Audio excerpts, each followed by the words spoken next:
acabamos la tarde con un universo de personas y quisimos inevitablemente hablar ya de estructuras jurídicas administrativas, de procedimientos, etcétera, ¿no? Y al final del encuentro de las personas con la administración, lo que siempre acaba trascendiendo, ¿no? Cuando hablamos de nuestra práctica diaria.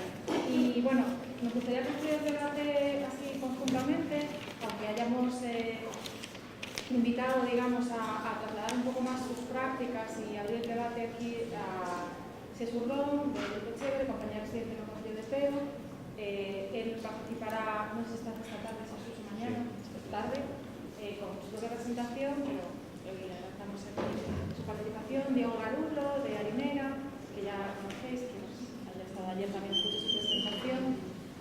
Natalia Uribe de María Vasconte de Casa Blandal, que acabamos de conocer más por menos su proyecto por la mañana, maravilloso, ahora veremos ese convenio que nos contabais.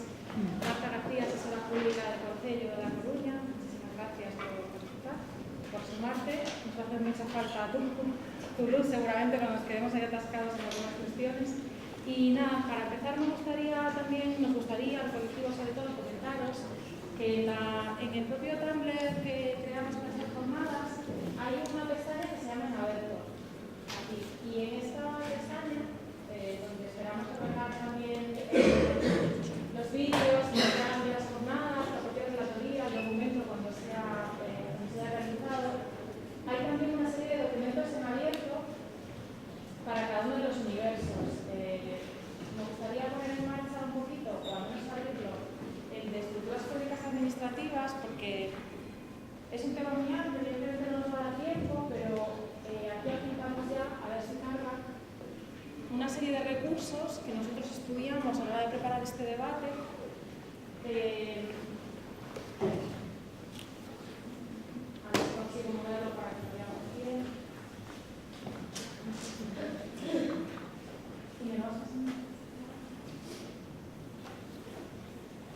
Bueno, y os comentaba una serie de recursos, desde documentos, informes, charlas y conferencias que se han dado en otros espacios, como en el Encuentro de Cultura y Ciudadanía, que ya se apuntaban soluciones bastante interesantes y reflexiones sobre qué significa el derecho de acceso a la cultura o cómo podemos interpretarlo y estudiarlo. Ya se apuntaba también esta mañana, ¿no?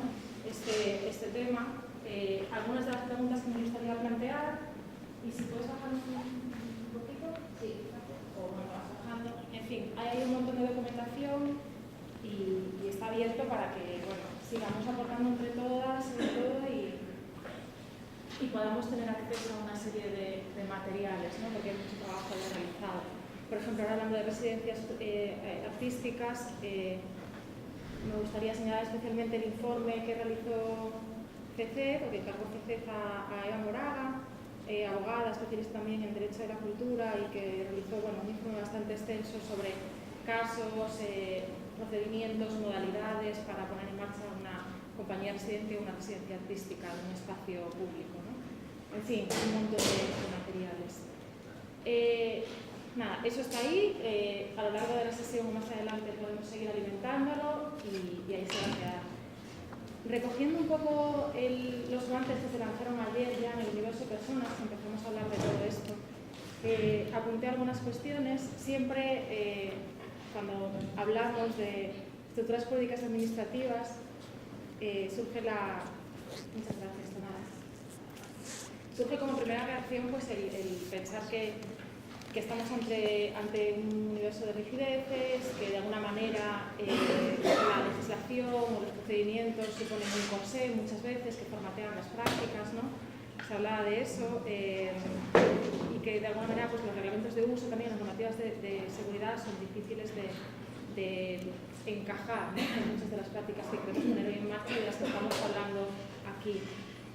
Como respuestas a esta problemática, supuesta problemática, ¿no? Porque también habrá que pensar si estamos de base en una problemática que no podemos evitar, pero bueno, como respuestas se apuntaban varias, ¿no?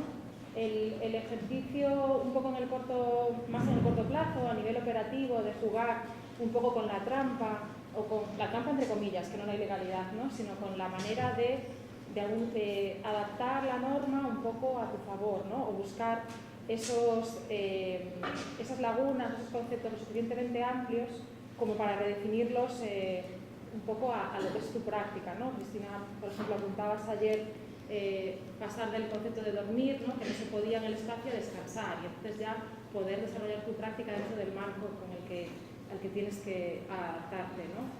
Pero otra de las cuestiones también que se señalaba ayer ya, creo que la viste tú, Ania, ¿no? La importancia del mismo tiempo que estamos jugando con esas trampas, esas interpretaciones, ¿no? A tu favor de conceptos amplios, trabajar también de alguna manera en empujar no tanto los cambios de la ley en sí, sino las nuevas interpretaciones en un sentido casi de hacerlas eficaces a sus fines. Es decir, muchas veces las normas o los reglamentos se interpretan a lo mejor de una manera restrictiva que acaban por hacernos parecer que la ley es un no para nosotros o que la normativa es un no y que tenemos un muro, ¿no? Y sin embargo, cuando vamos al fondo de los principios o los objetivos que realmente están inspirando esas leyes y somos capaces de fundamentar que tenemos que hacer cumplir esos principios, puede ser que la ley se convierta en otra cosa o el reglamento se convierta en otra cosa, ¿no? A nuestro favor. Y que sí podamos sentar precedentes, Horacio hablaba de precedentes, ¿no? De sentar casuísticas a partir de las cuales ya podamos empezar a trabajar, digamos, en un territorio más amplio, ¿no? Para todos, un poco más fuera de encerrarnos en la trampa o el cómo salir de ahí, ¿no? En fin, eran un poco como las dos líneas que se apuntaban ayer dentro de este debate, yo creo. Quería recoger un poco porque ya se habló bastante y no quería salir de eso.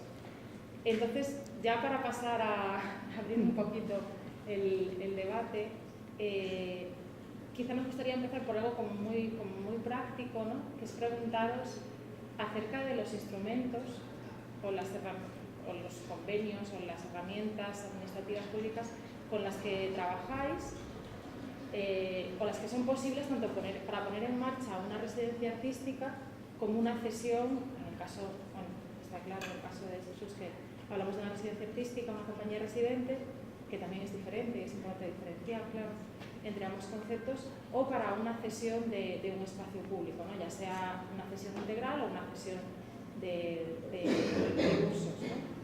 No sé si queréis empezar respondiendo acerca de los modelos. No sé, por lo que hacen nosotros el área de gestión de espacios, la normativa que tenemos... Sí, perdón. En nuestro caso, el área de gestión de espacios de Casa Orlanday, la normativa se fue creando a partir, desde unos principios, si no me equivoco, fuimos mirando de tipos de centros que había que daban este tipo de servicio de gestión de espacio, qué normativas tenían, y luego las adaptamos un poco a lo que creíamos que eran nuestras necesidades. Un machambrado sería. ¿No? Bueno, a ver, para empezar, tanto María como yo no somos juristas. Podemos aportar nuestra visión del día a día y con qué nos hemos encontrado en Casa Orlanday, por ejemplo, ¿no? Tenemos otras personas de la asociación o incluso pues, asesores a nivel jurídico que son los que nos dan, ¿no? nos van dando, nos van guiando en este camino. Cosas, por ejemplo, bueno, nosotros cuando nos constituimos como asociación, con un ente jurídico necesario para poder conveniar con el ayuntamiento, pues bueno, firmamos un convenio tipo que se utilizaba en otros equipamientos de la ciudad, y lo que se hizo fue un copy-paste y se recogió un poquito nuestra singularidad, pero un convenio que, bueno, pues que no tuvo muy en cuenta pues cuestiones como que una asociación de entidades y vecinos pues tiene que responder con sus bienes y tiene que avalar una póliza de crédito, por ejemplo, hasta que llegue a la subvención municipal. Temas de responsabilidades jurídicas también cuestiones como compras e inversiones o incluso gastos de mantenimiento en el edificio necesarios. Temas ya también relacionados con la economía. ¿Qué pasa si a final de año tienes pérdidas o superávit? Y en este sentido estamos obligados a cerrar el ejercicio a cero. Bueno, cualquiera que se dedique al tema de la contabilidad sabe que o lo tienes todo muy bien orquestado o es difícil, ¿no? Entonces, pues hay toda una serie de temas que un marco jurídico nuevo y pensado en el tipo de gestión que hacemos, en la autogestión o en la gestión comunitaria, pues facilitaría mucho más nuestro día a día, ¿no? Y en ese sentido, en Barcelona Ciudad tenemos la ventaja de que desde hace años se está trabajando gracias a voluntad política, y se está trabajando en un nuevo marco, el marco de la gestión ciudadana. Ya existe un convenio tipo que actualmente también se está trabajando y mejorando e intentando ajustar a un marco legislativo más pensado precisamente en la participación ciudadana, ¿no? Y es un trabajo que desde hace años estamos haciendo, no solo nosotros, sino la Administración y muchísimas otras entidades que gestionan espacios públicos y que forman parte de la plataforma de gestión ciudadana o de la red de espacios comunitarios. Y es un convenio, perdona Natalia, que no está todavía, o sea, está en elaboración. Actualmente se está trabajando por la mejora del que ya existía desde el 2011. Ahora se está trabajando para mejorarlo. En tu caso, Jesús, quizás te apetezca contarnos un poco cómo se le dio solución a vuestra presencia, que ya estaba, ¿no?, de partida en el Concello y que se acabó formalizando, ¿no? ¿Cómo se llegó a esa formalización? Bueno, falo un pouco como entidade privada, como compañía de teatro, empresa, claro, fórmula empresarial, sí. E a experiencia sempre, digamos que con a interlocución ca parte técnica xurídica da administración, no noso caso nunca existiu, o sea, nunca tivemos acceso a poder sentarnos na mesa, discutir, digamos, con interventores, secretarios. Entón, sempre houve que utilizar a parte política para negociar calquera cambio que implicara un procedimento administrativo. Remontome hai máis de 20 anos, cando empezou a haber salas de teatro en Galicia, non existía ningún marco xurídico para, digamos, regular as relacións entre as salas que eran privadas e a administración. Pasou un caso moi concreto, que unha sala, que era a Sala Galán, tiña como unha orden de desahucio porque non tiña unha serie de problemas coa constructora, se creou unha comisión urxente e, a partir de aí, a Administración Pública Autonómica nos propón, por exemplo, un convenio coas salas existentes. Nos utilizamos, digamos, a reunión para asignar ese convenio para presionar dicindo que necesitábamos un marco legal, unha convocatoria pública. Daquela nos levou 5 anos conseguir que esos convenios puntuales para superar unha situación de urxencia puntual se convertiran, digamos, nunha convocatoria pública, aberta e por concorrencia pública. Isto, na nosa experiencia, pasounos sempre. Sempre hai que utilizar a parte política para logo negociar coa parte técnica. No caso do Concello de Teo, tamén foi un pouco o mesmo. Nos chegamos ali a través dun convenio firmado directamente entre o Concello e a compañía de teatro que, de alguna maneira, regulaba unha relación cultural e era un convenio que é o mesmo que se utilizaba, por exemplo, coas asociacións culturais que había no Concello ou con algunhas bandas de música que existen no Concello. Desde, digamos, non sei se é a asesoría xurídica ou secretaría do Concello, desde o primeiro ano se denuncia este convenio e se negan a, digamos, aceptar ese convenio que seguiu funcionando porque a parte política, digamos, levantaba o reparo e decía isto é unha decisión política, asumimos que é unha decisión política e este convenio se mantén, pero durante Se discutía, disculpa, por ser unha asignación... Porque se entendía un pouco hasta onde nos chegamos, nós nunca pudemos ter unha discusión.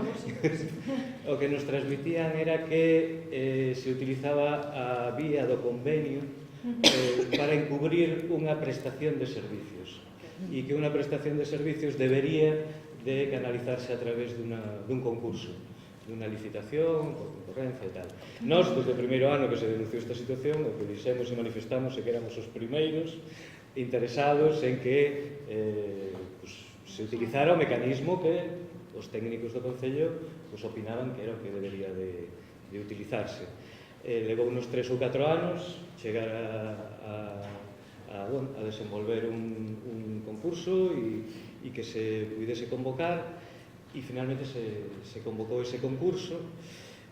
Curiosamente, por exemplo, a palabra residencia, compañía residente ou residencia escénica ou tal, non era aceptada porque non se entendía que tipo de servicio era o que se estaba ofrecendo aí. E nós non debemos de ter a capacidade suficiente para explicar a parte técnica, digamos, do Concello xurídica en que consistía, era demasiado etéreo, non?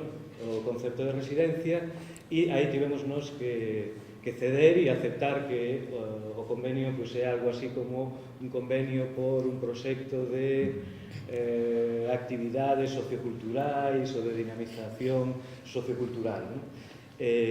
Con ese nome, realmente o que se está encubrindo, digamos, é unha relación de compañía residente que non funciona. Formalizase un pouco como os arreglos da residente, o feito de ser unha compañía residente, pero non o propio núcleo do acordo, non? Sí, logo, digamos que o desenvolvemento, digamos, dos pregos, pues recolle un pouco as actividades que se desenvolven como compañía residente, pero o título tiña que ser outro, pero finalmente se sacou un concurso público, e, bueno, gañámoslo nós porque non se presentou ninguén máis. É un concurso, outra cousa que se conseguiu, dicir que sí que está tendo efectos positivos, era o convenio asinábase cada ano, puntualmente, había que renegocialo, etc. Aquí se conseguiu que o concurso se publicase, se convocase por 2 anos, con un ano de prórroga automática se había acordo, digamos, polas dúas partes. Estamos nun momento intermedio, queda como un ano e medio para que se acabe o concurso.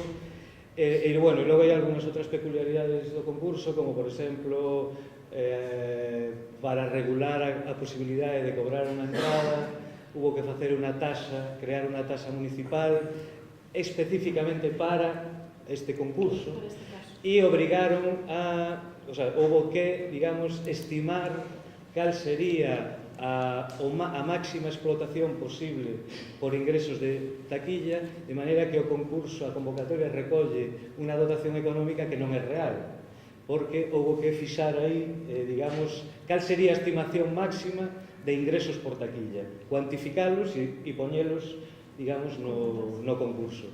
E basicamente, pola parte digamos, económica, como funciona é que hai unha chega de 30.000 euros por parte do Concello e logo a cesión da posibilidade de explotar a través da taquilla as actividades que se fagan desde a compañía residente. Nesto da taquilla nos insistimos moito porque era a única viabilidade económica que tiña un proxecto deste tipo, era obter, digamos, como mínimo outro tanto como o que o Concello pon, que eran outros 30.000 euros anuais, polo menos sacalos de taquilla, e debe ser o que figura, non me acordo agora das cifras, pero claro, a publicación saliu por unha cifra como de 160 ou 180.000 euros, non me acordo, a 3 anos, pero era precisamente porque hubo que meter iso, e bueno, algunhas cuestións de detalle máis que logo si sae, pues podemos... Entón, bueno, para non ser unha estructura que permite facer un traballo, non é perfecta, hubo que ceder un pouco polas dúas partes, entenderse, e, bueno, conseguir que exista, digamos, un marco xurídico legal e que permita que a actividade que facemos nós poda ser. Hai flecos que quedaron fora, Por exemplo, hai actividades que contemplan que exista un bar dentro do espacio escénico. A explotación do bar ten que ser regulada con outro tipo de convocatoria, concurso, non sei exactamente, ou concesión, porque se fai unha explotación privada nun espacio público. Eso está ainda pendiente de resolver, porque nós non somos quen faría esa explotación, teria que ser unha concesión para outro tipo de empresa.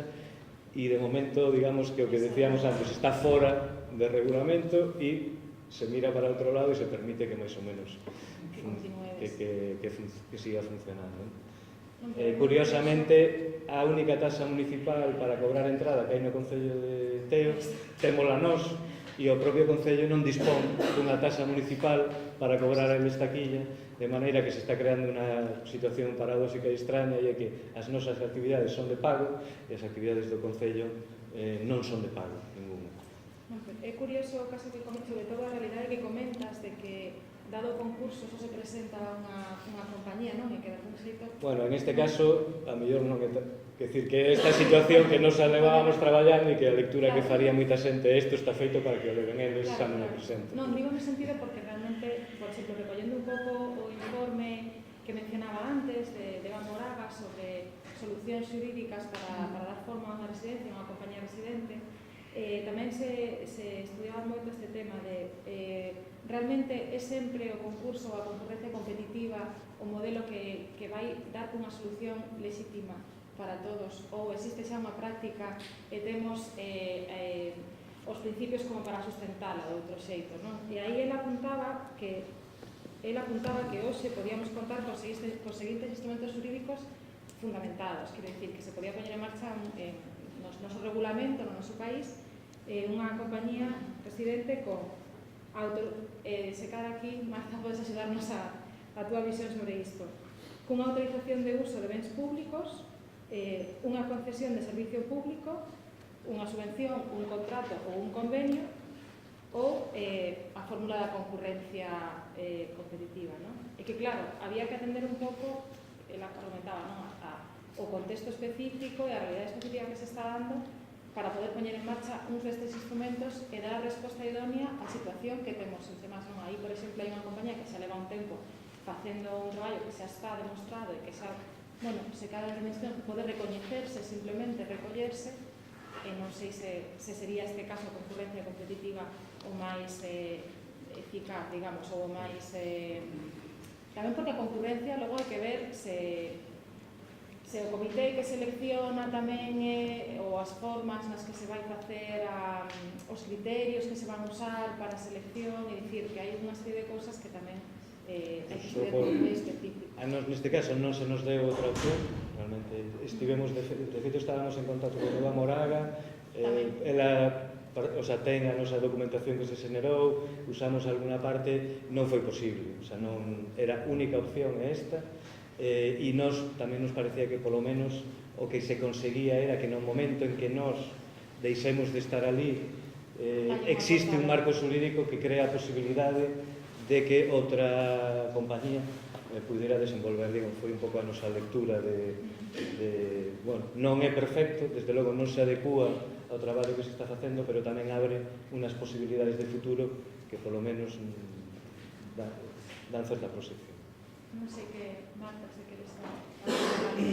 Sí, bueno, vou retomar un pouco a liña do que comentaste. Bueno, vou hablar en castellano, perdón, para as personas que están con nosotros. Disculpad. Retomando un pouco la línea de lo que habéis comentado, para no ser reiterativos. Yo puedo contar mi experiencia, mi doble experiencia en el mundo del derecho, 25 años como profesora de Derecho Administrativo, 2 años como directora de la Asesoría Jurídica Municipal. Por tanto, creo que la mezcla de las dos cosas me permite ya hacer una primera valoración respecto a fórmulas jurídicas, universo jurídico muy clara, y es que bueno, es un cóctel, todo lo que estamos manejando hoy es un cóctel que requiere al menos 2 elementos, sin los cuales es imposible avanzar. Por supuesto, voluntad política, porque hay que tener impulso, hay que tener ganas, hay que tener capacidad, hay que tener esa idea en la cabeza previamente a moverse en este terreno. Y segundo, hay que tener imaginación jurídica. ¿Vale? Yo soy una acérrima defensora del derecho, me encanta el derecho como herramienta, pero tengo muy claro que el derecho está al servicio de los ciudadanos, no estamos los ciudadanos para servir al derecho. Y yo creo que con ese prisma nuestro sistema jurídico es suficientemente plástico. Decíamos esta mañana la plasticidad de las estructuras jurídicas. Efectivamente, nuestro derecho, nuestro sistema jurídico es maravillosamente plástico en el sentido de que es moldeable y se puede adaptar a casi todo lo que queramos hacer. Bien, es cierto que sabiendo que estamos adaptando, que estamos transformando, que estamos dando forma a algo que no fue originariamente para eso, bueno, pues uno tiene que estar dispuesto a aceptar la criatura que resulte. No es la ideal, no es la que uno hubiese imaginado si no tuviese nada precreado, pero ya que partimos de algo hecho, lógicamente las transformaciones que hagamos no van a ser el modelo perfecto, pero pueden servir. Si no tenemos ese ánimo de aceptar el resultado, pues lógicamente encontrarle defectos es facilísimo, cargárselo es facilísimo y desde luego impugnarlo ante los tribunales y que un juez nos diga que ese instrumento no estaba hecho para esto, pues también es muy fácil. Pero yo creo que con un poco de imaginación, de flexibilidad, de voluntad política, nuestro sistema jurídico nos ofrece muchísimos instrumentos que nos podrían servir para este tipo de actuaciones, que exigen, por un lado, creo, interpretar los instrumentos que tenemos desde el punto de vista de los grandes principios generales del derecho. No vayamos al detalle, no vayamos a lo concreto, movámonos en el marco de los grandes principios generales del derecho. La libre concurrencia es un principio, el procedimiento específico de concurrencia creado en la ley de contratos es algo muy concreto. Vayamos a lo abstracto, el principio de libre concurrencia, por ejemplo. Por tanto, volvamos a los principios y, sobre todo, entendamos las estructuras jurídicas que tenemos en el contexto histórico en el que nos estamos moviendo. ¿Por qué? Porque, lógicamente, vamos a tener que trabajar sobre esas figuras sobre las que hablaba Eva en su informe, la autorización, la concesión, el contrato, la subvención, el convenio, que fueron creadas en un momento histórico determinado.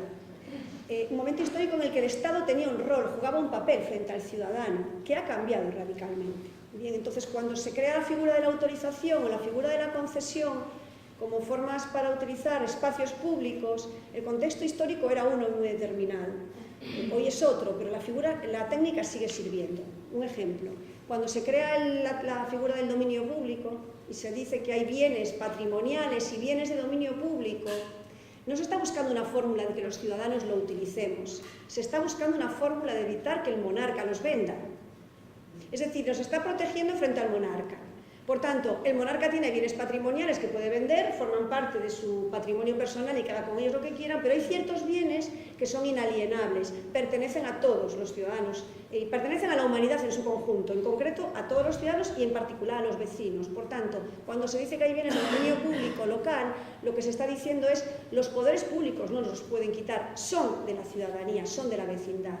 Por eso sale de ahí una idea genuina, maravillosa de nuestro derecho, que yo creo que serviría incluso hoy en día para hacer un reglamento de usos sociocomunitarios, que es el aprovechamiento de los bienes comunales, que está en el reglamento de bienes, que está en la ley de bases, que tiene más de 100 años de existencia y que por sí misma es una idea que planteada hoy en el contexto histórico en el que nos movemos es maravillosa, en donde se dice hay ciertos bienes que pertenecen a todos los vecinos, no son propiedad de nadie, pertenecen a los vecinos, no en concepto de propietario, en concepto de utilitario. Vamos a utilizar todos esos bienes, las plazas, los montes, las fuentes, los lavaderos, las calles, son bienes que pertenecen a todos los vecinos y todos podemos usarlos y los podemos usar como queramos. Y si es necesario organizarlo, establezcamos turnos. ¿Y cómo? De acuerdo con la costumbre del lugar. Es decir, son reglas de juego tan plásticas, tan adaptables, que invocan la costumbre del lugar. Claro que también invocan la ordenanza local, pero si no existe la ordenanza local de acuerdo con la costumbre del lugar, y que es la principal manifestación de la autorregulación. Los vecinos van a poder seguir utilizando, se hablaba en 1955 del lavadero, pongamos hoy otro tipo de uso, van a poder utilizar el lavadero como lo venían haciendo. Y si entre ellos han establecido un sistema que dice que las señoras en aquella época que vivían en los pisos de planta baja lavarán los lunes, los que vivan en el segundo piso lavarán los miércoles, los que vivan en el fallado lavarán los jueves, pues ese sistema que hemos creado nos hemos autorregulado y funciona.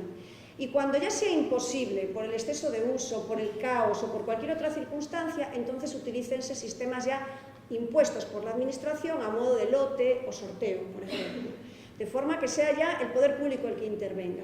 En este régimen, que es antiquísimo, que ha funcionado siempre sobre la base de la costumbre y sobre todo de la aceptación vecinal, realmente el Estado tenía un papel muy secundario, se mantenía al margen y casi que contemplaba la escena desde fuera, interviniendo cuando fuese imprescindible. Es decir, en ese momento en que el lavadero se queda pequeño, la comunidad crece muchísimo y alguien tiene que poner unas reglas de juego.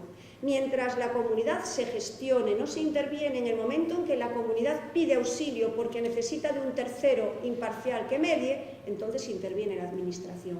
Este sistema está hoy en día en la Ley de Bases de Régimen Local, está en el Reglamento de Bienes de las Entidades Locales, está plenamente vigente y se llama aprovechamiento de bienes comunales. Bueno, pues utilicemos esto para decir, estamos ante una nueva categoría de bienes comunales. Y aquí meted los que queráis. Los bienes comunales pueden ser los tradicionales y los bienes comunales pueden ser cualquier otro que nosotros consideremos que son de derecho de uso de los vecinos. Y a partir de ahí creemos los instrumentos jurídicos, que van a ser probablemente muy distintos. Yo intenté hacer un cuadro comparativo muy breve, y con esto de verdad que termino, muy breve, de notas del sistema del año 55, notas del sistema actual. El mismo régimen jurídico nos haría comprobar el sistema de forma diferente. En el momento en que se crea este régimen, estábamos ante, se hablaba de cesión de espacios. Se cedía el lavadero, se cedía la fuente, se cedía bien. Traducido al lenguaje que estamos utilizando durante estas jornadas, hablaríamos de cesión de la gestión. Pero es lo mismo, están gestionando el lavadero. Antes se hablaba de ceder el lavadero para el uso comunal y ahora hablamos de cedamos la autogestión del lavadero a los vecinos. Igual.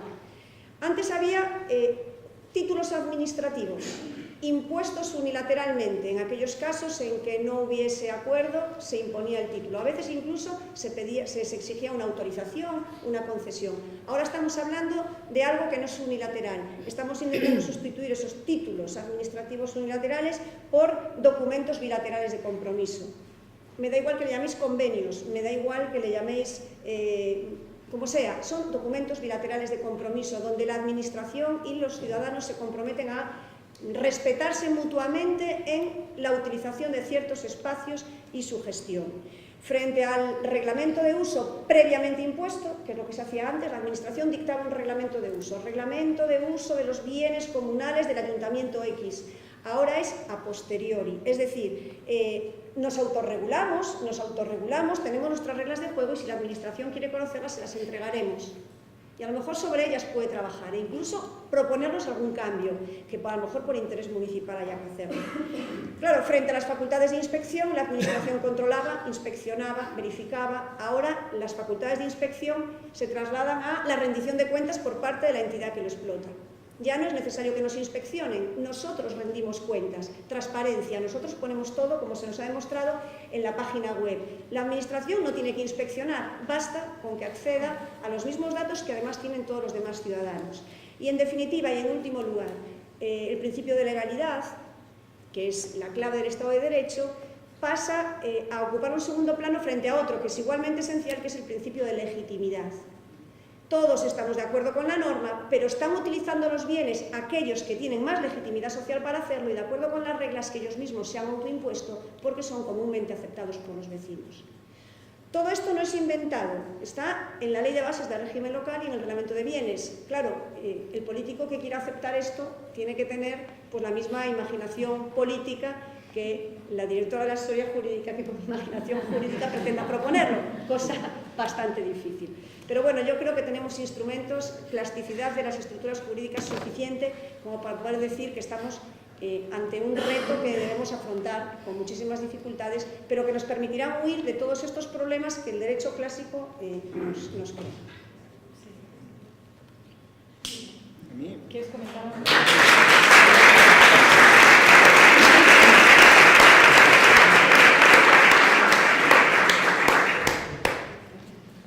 Yo solo quería apuntar en la línea un poco de lo que comentaba Gerania y lo que estabas comentando ahora, que hablamos habitualmente de marco jurídico y a veces resulta que sí que tenemos el marco jurídico. El problema es la aplicación del marco jurídico y la voluntad política.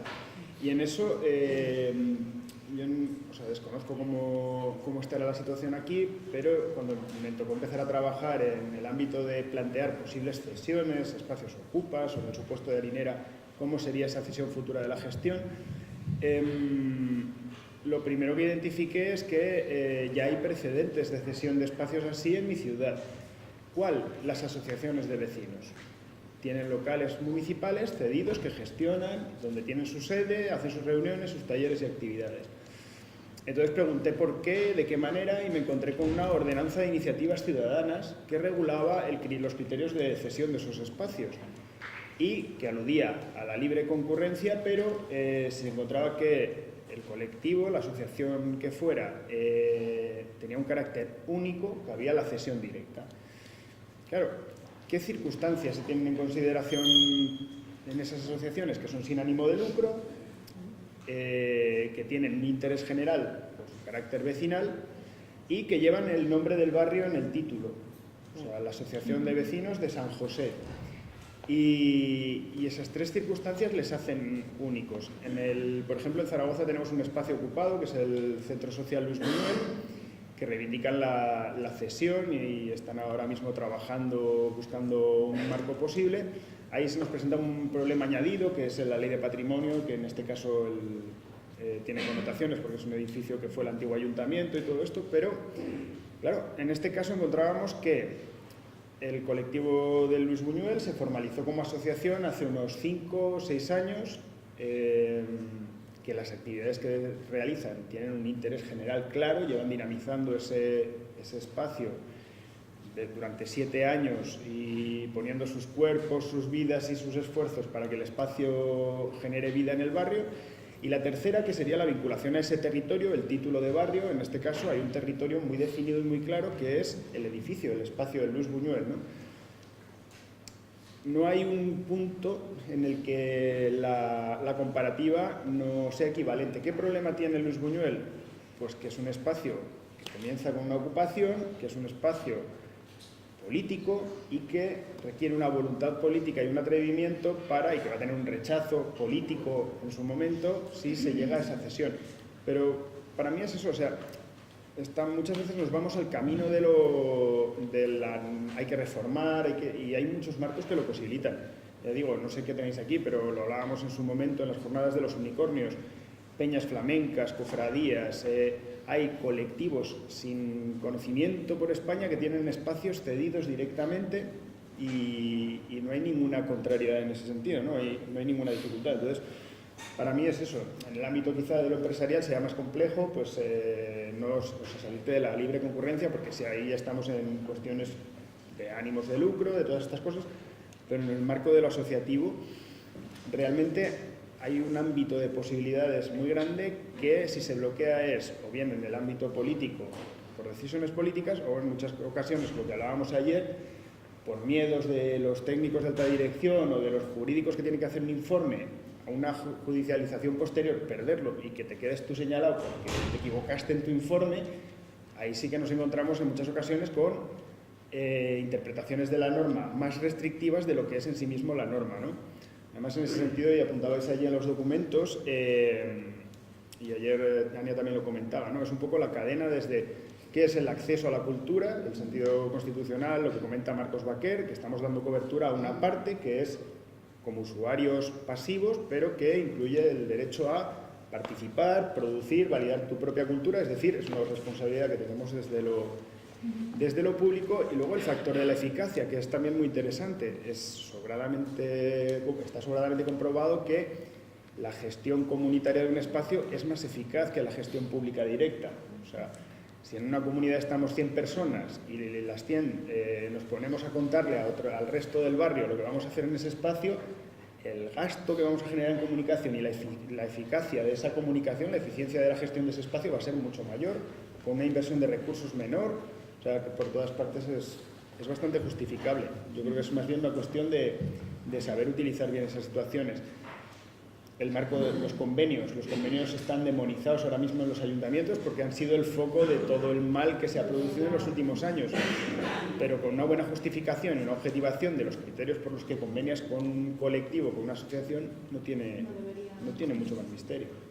De hecho, bueno, recogiendo un poco lo que comentas acerca de que el marco a veces es más amplio, ¿no? Requiere un poco de una revisión. Recordaba un ejemplo que también hablamos estos días de que hay posibilidades de cambio fundamentadas en esa visión un poco más amplia, ¿no? Del marco en el que nos movemos. Por ejemplo, el movimiento, la plataforma adolescente de Queremos Central, que seguramente muchos conoceréis en Madrid, fue un movimiento impulsado por jóvenes a partir de un festival celebrado en Matadero que reclamaban su entrada en las salas de música que les estaba prohibida por la normativa de espectáculo, que es una normativa de policía, por seguridad, por proteger a la juventud del consumo, etc., ¿no? Y se apoyaron en una asistencia jurídica, claro, una asesoría, para poder fundamentar que ante ese control debería estar por encima su derecho de acceso a la cultura. Y eso permitió un cambio en la normativa en la Comunidad de Madrid, que de hecho ellos promueven, esta es una plataforma, ellos promueven un poco el poder ser intermediarios en otros procesos similares en otras comunidades, ¿no? O sea que efectivamente esa interpretación, ¿no?, como más amplia de a qué está sirviendo la normativa y qué podemos hacer para llevarla a esa eficacia, da lugar a cambios, ¿no? No sé si alguna de las que estáis aquí o alguien quiere aportar alguna... Yo tengo una pregunta para Marta, gracias por compartir este conocimiento. Celebro mucho, Marta, que haya lanzado esta visión, porque específicamente en Galicia además es una cosa que está en nuestro código civil, ¿no? Y creo que es un ámbito de investigación muy interesante. Complejo porque estamos hablando de generalidades muchas veces en los centros, en los espacios culturales para los técnicos que puedan desarrollar esas cosas. Y desde ahí surge esta pregunta. Por ejemplo, ¿tú sabes si o has investigado o piensas que el Código Civil que tenemos en Galicia, específicamente sobre los núcleos comunales, las vecinas, permitirían avanzar a través de esos modelos antiguos hacia usos contemporáneos de los bienes? Por ejemplo, para nosotros la cuestión de la responsabilidad legal de una asociación cultural, que son tres personas que se ponen en marrón sin pasar algo en un espacio gestionado de forma mancomunada, pues es un problema, ¿no? Es una de las cosas que hay que tocarse, estamos pendientes de ver cómo lo resolvemos.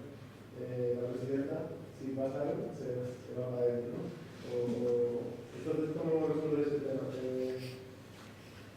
Nosotros tenemos un reglamento propio. Se convoca, y me gusta como le dices tú, decir, la cuestión constitucionaria es lo que te da el derecho, no el revés, ¿no? Y eso, además lo entendimos bien cuando fuimos años de edad también, creo que fue un espacio de inteligencia colectiva muy potente en Madrid como sobre este tema, ¿no? Entonces, esa pregunta que te voy a lanzar. Y por otro lado, ya quizás otro gestual frente a este Estado que en el tiempo se ha ido apropiando de todo. Y en el último encuentro que hubo en León de Cultura Ciudadanía también fue una de las reclamaciones del tema de población del rural y cómo lo afrontamos desde la gestión cultural, y la otra respuesta era que el Tribunal del Estado se tiene que estar a un lado, no es una intervención, pero sí que haya autogestión en el rural, porque así no se responde. Entonces, ¿tenemos capacidad de retomar una reapropiación del espacio público por parte de los comunes? O quizás esta pregunta es como muy... Ese es el que considero que tenemos tres caminos en ese sentido, y a través de estas acciones. Bueno, son tres preguntas muy complicadas y sobre todo muy filosóficas. A mí sí que he reflexionado sobre ellas y tengo que decir además que a partir de las jornadas que tuvimos en Madrid y después en Barcelona, que reconozco que a mí me provocaron un shock absoluto desde el punto de vista jurídico. Entré hablando de unas cosas, y creo que os lo dije además a los que estabais allí, salí hablando de otras. Entendí de verdad de lo que se estaba tratando allí, y la verdad es que me costó mucho porque es un cambio de paradigma brutal, ¿no? Entonces sí que es cierto que supone mucho esfuerzo, pero hay que pensar en estas cosas si se quiere ir avanzando. Yo creo que nosotros en Galicia tenemos una ocasión única. Nuestras normas forales propias han estado basadas siempre en el régimen de los montes vecinales en mano común, del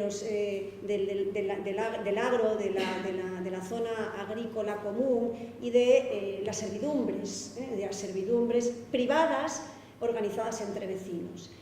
Quizá por el minifundio, que a lo mejor desde otras partes de España no se entiende, por el minifundismo y la existencia de predios muy pequeñitos, todos muy juntos, con pocas vías, Claro, donde hay grandes hectáreas de terreno de un solo propietario, es muy fácil que haya una vía que separa la propiedad de un vecino de la propiedad de otro. Pero en Galicia, por su idiosincrasia, no había ni vías públicas que permitiesen, por ejemplo, acceder al manantial, a la fuente, al abrevadero o al regato para coger agua para riego.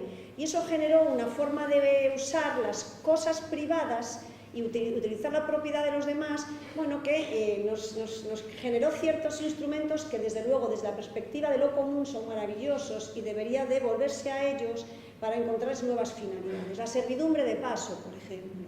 El hecho de que un vecino, sin ser propietario de una finca, tenga un derecho inmemorial y perpetuo, es decir, desde que los más antiguos del lugar se acuerdan y hasta que los más jóvenes mueran, a poder utilizar la finca del vecino, de otro propietario, para acceder al manantial, es una regla jurídica maravillosa, en donde no importa quién es el titular, quién es el propietario, sino que importa el uso inmemorial a que esa finca está destinada o llamada, ¿no? desde tiempos inmemoriales. La servidumbre de paso, reconocida en nuestro Código Civil, mucho más allá de lo que establece el propio Código Civil español, el derecho foral gallego, es una herramienta ejemplo de cómo los usos comunitarios se autorregulan por la propia fuerza de la costumbre. Por tanto, ¿que nuestro Código Civil nos ofrece ejemplos? Por supuesto. Los montes vecinales en mano común son un instrumento de autogestión productiva espléndido, y yo creo que han funcionado, siguen funcionando y puede servir para otras muchas cosas.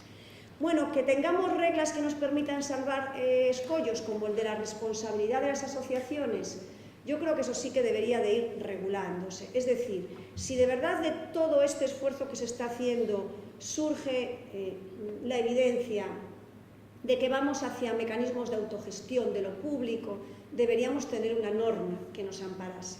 Mientras tanto, hay que sortearlo con seguros de responsabilidad civil, exigidos por la Administración en el momento de licitar el contrato, exigidos por la Administración en el momento de formalizar el convenio o cuando sea. Un seguro de responsabilidad civil para cubrir los posibles daños que allí se causen, que supongo que será lo que tengan por las entidades que ahora están funcionando, donde hay terceros que pueden ser dañados. Pero debería de estar establecido en algún sitio ese supuesto de responsabilidad y quizás reglas de juego para poder dirimir responsabilidades y apoyar a pequeñas asociaciones sin muchos recursos para que puedan hacer frente a este tipo de situaciones. A mí me da la sensación de que el ejemplo del proyecto Cárcere, hoy más en boga que nunca, es un ejemplo de lo bueno, de lo malo y de lo peor que tiene el mundo de la política. ¿Vale? Yo creo que es el claro ejemplo de cómo se puede hacer un esfuerzo de imaginación jurídica para hacer realidad algo que a todos nos encanta y de lo fácil que es destruir ese intento, desmontar ese intento o afearlo a través de juegos políticos. Lo digo por lo siguiente, y quizá hablando de la libre concurrencia a la que os visteis forzados en Teo. Yo creo que nuestra norma nos ofrece un procedimiento también muy apto para todas estas situaciones. El Reglamento de Bienes de las Entidades Locales, que ya es del año 86 y que está en vigor, establece un procedimiento perfecto, creo yo, para estos casos, que es cuando una entidad o una asociación tiene una iniciativa y presenta algo a un ayuntamiento, que el ayuntamiento considera que puede ser de interés general, bueno para los vecinos, la Administración puede hacer dos cosas: aceptarla, lo dice el Reglamento de Bienes, aceptarla y ponerla en marcha, o si quiere abrirla a la ciudadanía por si hay otras iniciativas que la mejoran o que la complementan, porque a veces buscando socios se gana, lo que puede hacer la Administración es coger ese proyecto y sacarlo a libre concurrencia. Señores, tengo este proyecto, el que quiera mejorarlo, apoyarlo, compartirlo o rechazarlo, que se exprese. O bien puede hacer lo suyo, estableciendo unas bases, cogiendo una línea, utilizando como línea maestra ese proyecto, pero convirtiéndolo en una convocatoria pública y abrirlo para que cualquier entidad que se considere capacitada para hacer algo parecido presente su propuesta. Valorarlas y decidir quién se queda con el uso propuesto o con la iniciativa propuesta. Eso está regulado hoy en los artículos 82 y siguientes del Reglamento de Bienes, es estatal, vale para cualquier sitio, es un procedimiento de pública concurrencia a partir de la iniciativa de una entidad. Utilicémoslo, está ahí, nada nos lo impide. Nosotros lo hemos hecho y tenemos que estar dando explicaciones todos los días por haber utilizado este procedimiento.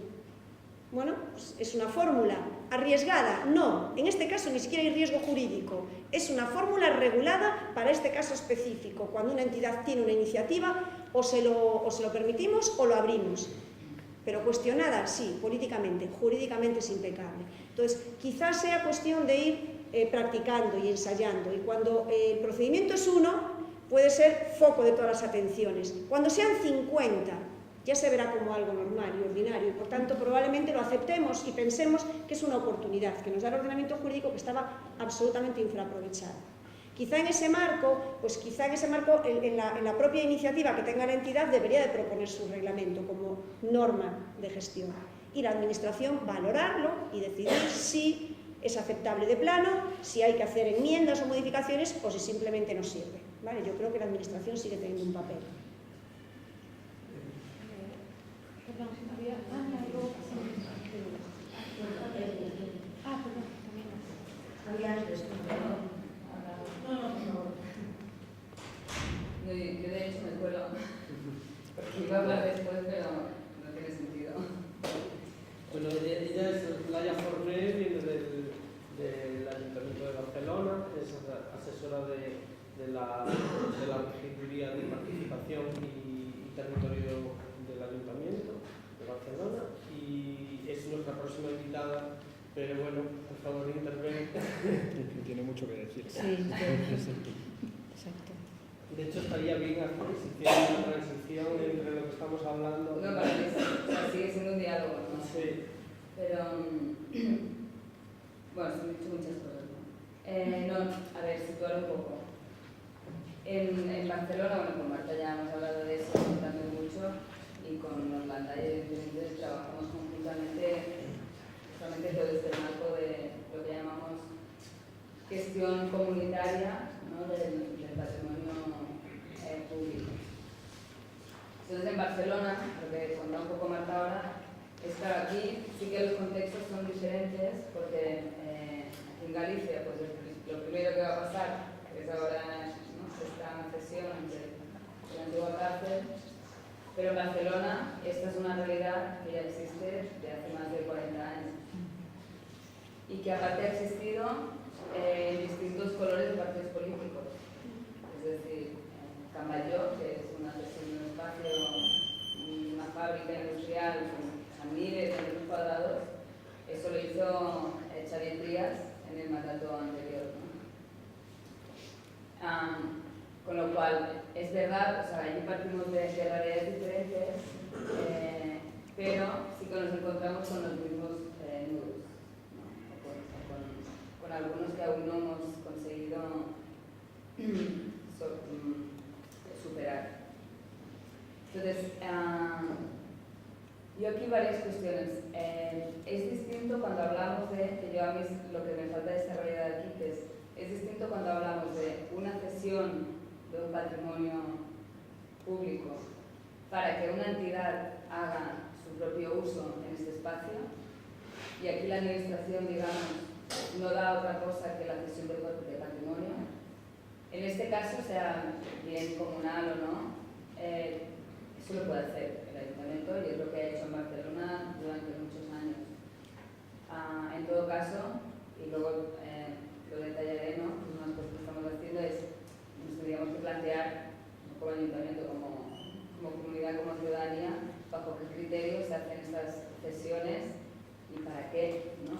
Que no sea del todo arbitrario, sino que haya un sentido común y que sobre todo se preserve el interés general y el valor público de este patrimonio, ¿no?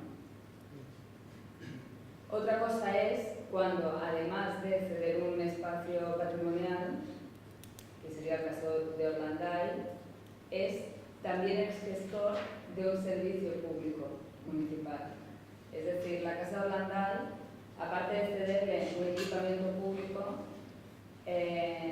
tiene un convenio económico asociado a esta cesión para desarrollar actividades que están dirigidas a la población, ¿no? Y que por tanto es un servicio municipal y ellos tienen que cumplir unos mínimos de... Otra cosa es la gobernanza del espacio, pero tienen que cumplir con unos mínimos de este servicio municipal. Aquí es cuando nos encontramos el escollo mayor porque, y son los temas que han salido aquí, es decir, por un lado, ¿por qué tiene que ser Orlanday y no otra comunidad que tiene que gestionar este servicio? Luego, ¿cuál es el marco jurídico que ampara eso? En el caso de Barcelona, y eso también es muy de contexto, porque yo este artículo que contabas ahora del artículo ¿de qué ley era? El reglamento de bienes de las entidades locales.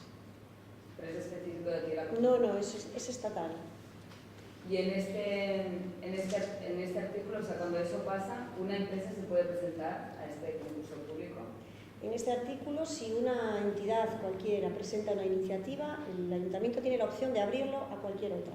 ¿Pero solo a entidad o también a una empresa privada? No, en principio no se determina si pública, privada, ni siquiera con ánimo de lucro, Claro. sin ánimo de lucro. Esta es otra cosa, ¿no? O sea,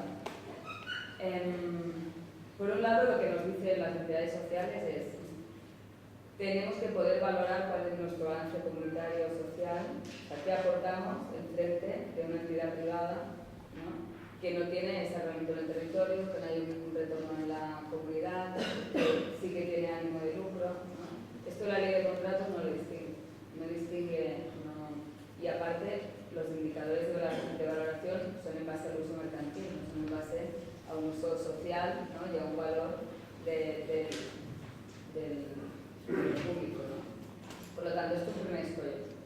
Si te vas a la ley de contratos, empresas y empresas sin ánimo de lucro compiten de igual manera y con los indicadores del mercado privado.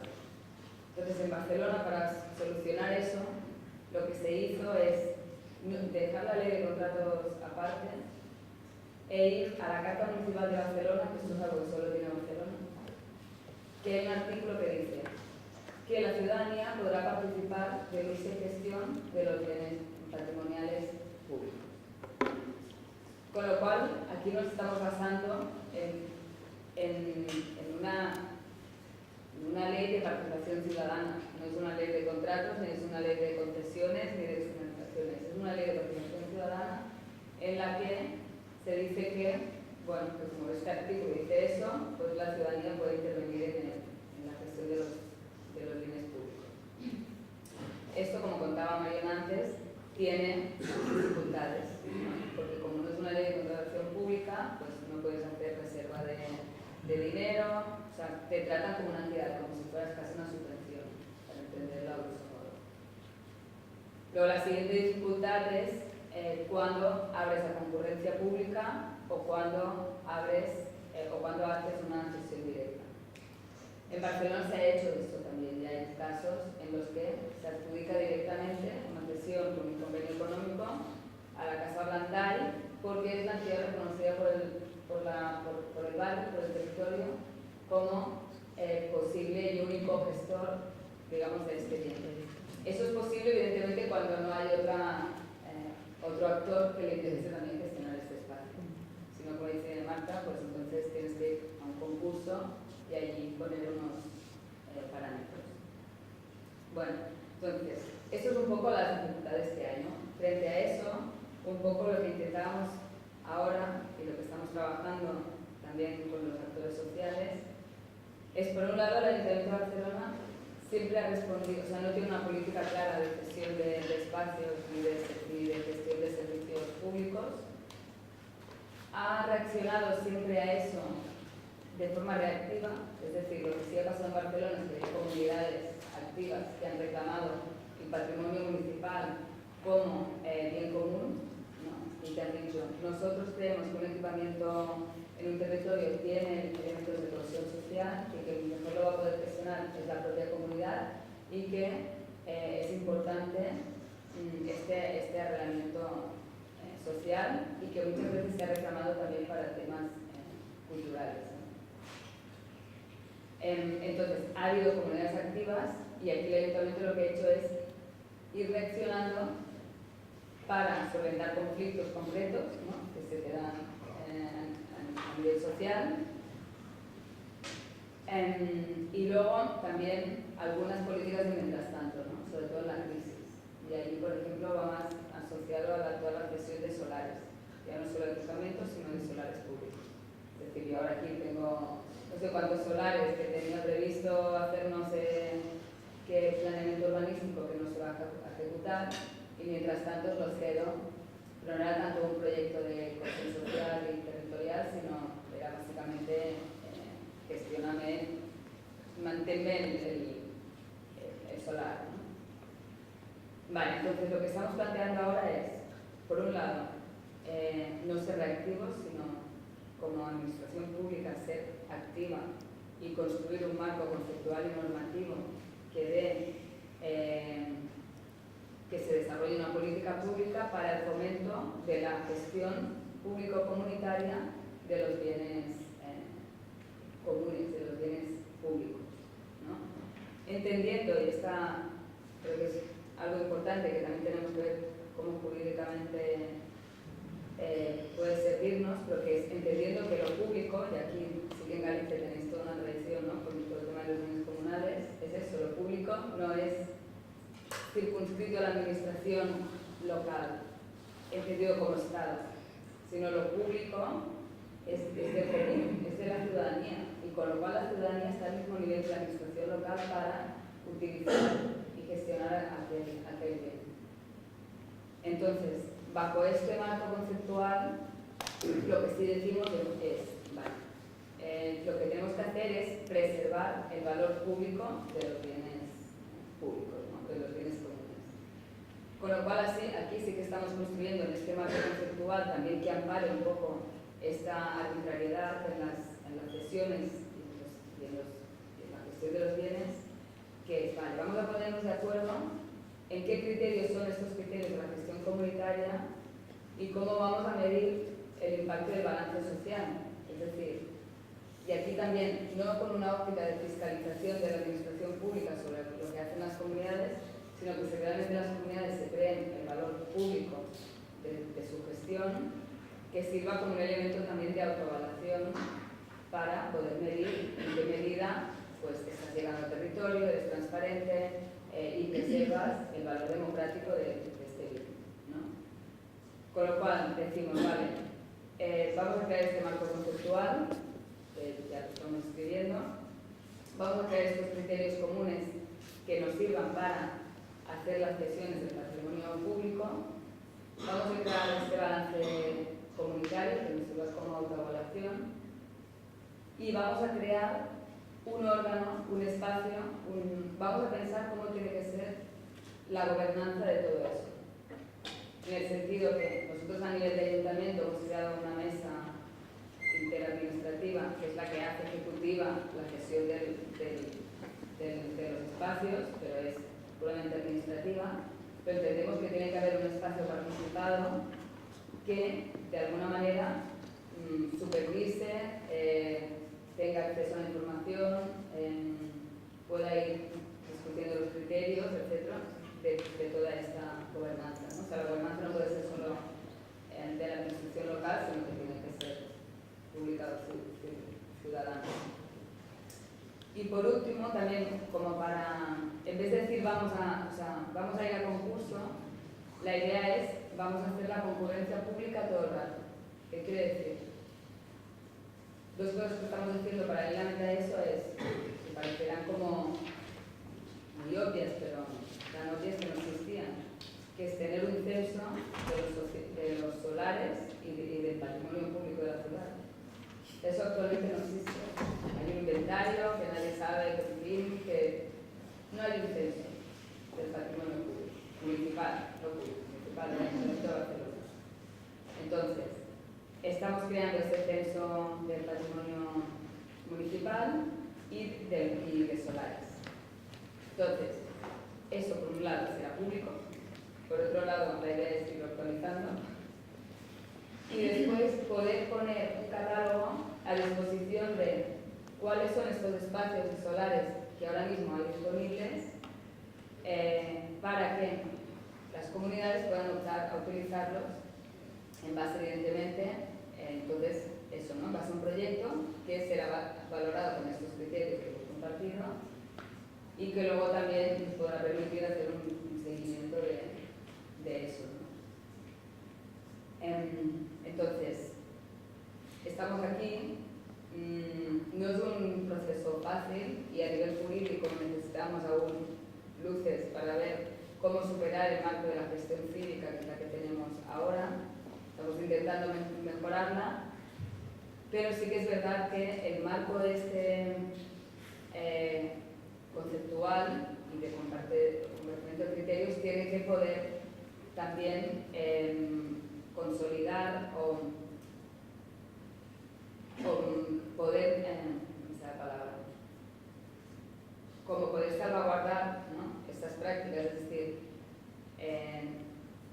al final la legitimidad que te la da la comunidad, ¿no?, y te la da un marco de transparencia y compartido desde el cual eso se haga, ¿no?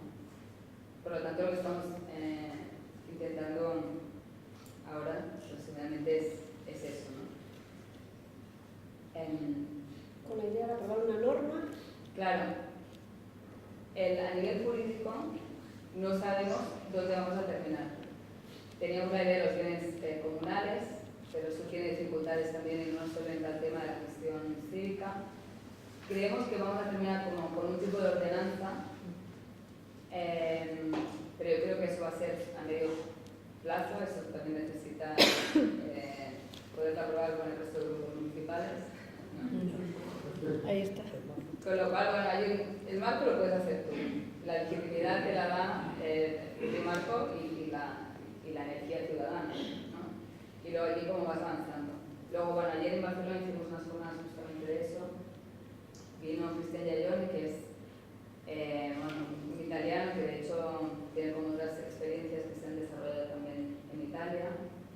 Y él decía, la ley de contratación europea, él decía que teníamos que irnos también al marco europeo, que a veces los estados se saltan según qué normativas que Europa sí está diciendo. Y él decía que dentro del marco de la contratación pública europea está la capacidad de hacer un contrato de público a público, directamente. Con lo cual, aquí está otra vez la idea de lo público. Si tú reconoces aquello como público, igual por allí puedes irte la ley de contratación y, no sé, o sea, son hipótesis. También, por ejemplo, en el tema de cultura, en la contratación cultural sí que se reconoce la singularidad, ¿no? Es decir, tú dices, vale, yo no puedo tener dos Shakira solo es una, y por lo tanto yo no voy a sacar a la concurrencia pública quién va a hacer ese concierto. Quiero Shakira. ¿Por qué quieres a Shakira? ¿No? Esto es lo mismo. ¿Por qué quiero Orlandayo? ¿No? Porque no hay nadie más como Orlandayo. Entonces, puedes tener que, ¿no? El tema es cómo justificas esta singularidad, ¿no? Entonces, a nivel jurídico, y esto sí que es una dificultad que nos estamos encontrando, que es que no hay, bueno, Marta es un tesoro, que sepa, cuando yo lo veis, pero no tenemos una Marta en Barcelona, pero no hay realmente personas de derecho administrativo, ¿no?, que realmente puedan seguir tirando del hilo, ¿no? Y estamos un poco buscando justamente también, como de la parte jurídica, podemos hacer este laboratorio de innovación que necesitamos. Una pregunta, planteabas esto desde la gestión cultural, ¿no? Sí. Y que tiene que ver con el concepto de legitimidad que se le da, ¿no? Y que eso te abre unas posibilidades. No sé. El tema de la legitimidad que tiene desde cultura, ¿no? En el que tú puedas de alguna forma decir, pues hago Shakira, ¿no? Porque tiene una singularidad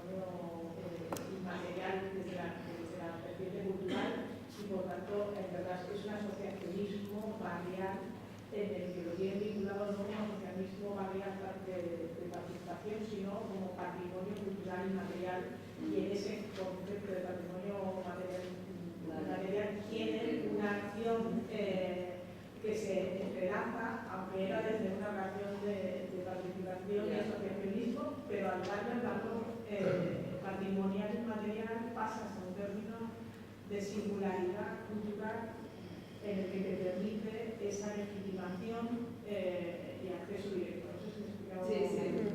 ¿Sabes? O sea, es como... Sí, no a lo mí me había pareció pensado. muy interesante porque lo pasabas a cultura y por tanto tenías un acceso directo, pero sobre todo lo que estaban planteando era una garantía de una forma de vida material que era asociacionismo y participación, pero lo habían vinculado a cultura. Y eso les permitía una forma de relacionarse con la municipalidad, con la lingüística, que les permitía gestionar los espacios pero desde ese lugar. Entonces me parece que, bueno, es como un ejemplo. Sí, hay otra pregunta por allí. Sí. Estaba Ania también. Es verdad, primero Ania, después... Muy breve. Bueno, es emocionante, o sea, estar como abogada y como en este caso crítica cultural, o sea, es emocionante estar aquí, ¿no? Y conectar todo este conocimiento. Eso agradecerlo por una parte. Y entonces, justamente retomando esto que planteas, volvemos a lo que decíamos ayer, o sea, es que el derecho de acceso a la cultura, que es un derecho humano, es un derecho fundamental de la Constitución, vinculante normativamente, es un derecho humano recogido y reclamable de forma directa e individual ante las instancias europeas de obligado cumplimiento por el Estado español, está íntimamente ligado, o sea, tiene como en su desarrollo el acceso a la participación en la cultura, incluye específicamente la participación en la toma de decisiones sobre la política cultural que reconoce las singularidades de identidad cultural. Es decir, al final construir como abogada, construir una demanda o analizar una cuestión política es una arte viva en la que tienes que construir un escenario con unos personajes que interactúan y que al final da una lectura, ¿no? Entonces, lo que está sucediendo hoy aquí, quizá se puede hacer una lectura abstracta, pero desde dentro del conocimiento de la performatividad del lenguaje, la importancia que tiene decir, es una compañía de teatro residente, aunque tenga la forma de una SL para hacer su actividad, que no lo conozco, una prestación de servicios mercantil. O sea, hay una singularidad que quizá por el desconocimiento generemos, o por la crítica de ese mal uso de un instrumento que podría ser correcto y perfecto. Por ejemplo, en Vigo, el auditorio del Mar de Vigo acaba de quebrar, o sea, el Ayuntamiento de Vigo tenía un contrato que se acaba de declarar nulo, un convenio de colaboración con la empresa que gestionaba el auditorio Mar de Vigo por 500.000 euros anuales, justificado en el interés incuestionable de Morocco y de Shakira y de Pantoja, que era lo que aquí se programaba, sin desvirtuar ni desvalorar esas manifestaciones culturales, que se daba a una empresa que estaba en quiebra, que este último año se le ha dotado con 3 millones más de euros para reflejar el proyecto. La han liquidado la empresa, no solo está en quiebra, la han liquidado judicialmente, han anulado el convenio regulador y aquí nadie se entera, o sea, sale en prensa, pero quiero decir, no se están. Entonces, sí que está, para terminar, sí que me parece fundamental el reapropiarnos también, el recuperar el primer código común y bien común, que es el código legislativo. Es el primer, uno de los primigenios y originarios bienes comunes, ¿no? Que es la autorregulación de comunidad como comunidad, nos damos a nosotras mismas. Y ha sido, digamos, en parte por nuestra dejación y en parte por la sobreactuación del Estado, un espacio común usurpado. Entonces, en ese sentido y en el sentido de cultura libre, de código, o sea, es que el código no se diferencia en nada el derecho del código informático, como se llame, que yo no soy experta en eso, pero me refiero al mismo tratamiento que hacemos con el código, las mismas normas que nos imponemos, ¿no? Y agradecer siempre es una apertura de mar, pues a cuestión de los principios generales. Es que por encima de la ley, del técnico del ayuntamiento que dice no puede, está la Constitución, los principios del derecho a la comunidad, las directivas europeas, que no es que sean una normativa, pero bueno,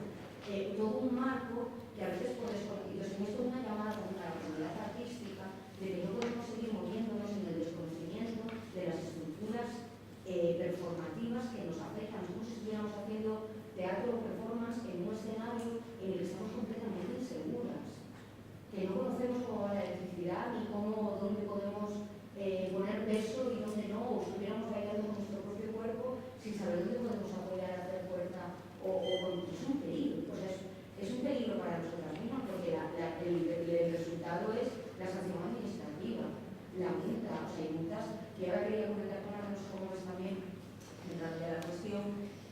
Ahora, por ejemplo, Marisa, con la nueva ley de espectáculos, algo muy debatido y todo esto de espectáculos públicos y actividades recreativas, que si bien garantiza un montón de cuestiones de seguridad que sí son necesarias, ¿no?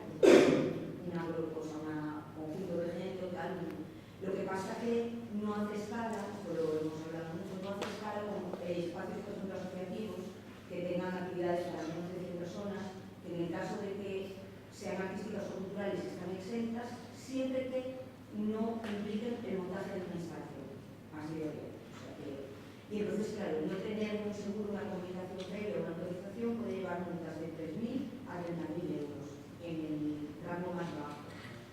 Entonces, y lo que supone, más que nada, digamos, es un avance, es una ley necesaria para asegurar la contratación, también exige la contratación alta en seguridad social de las artistas y los artistas, y de tal, pero aprovecha para entrar digamos, a controlar, posiblemente en medida igual, pues simplemente por intereses empresariales de otras empresas que explotan una misma actividad, pues al final nos reconoce como a una especial protección y especial entendimiento de la actividad cultural, no como una puñetera industria cultural, que es el discurso que nos han vendido, ¿no? Es decir, que habrá empresas que se dediquen a, no tiene nada que ver una asociación, es una empresa políticamente.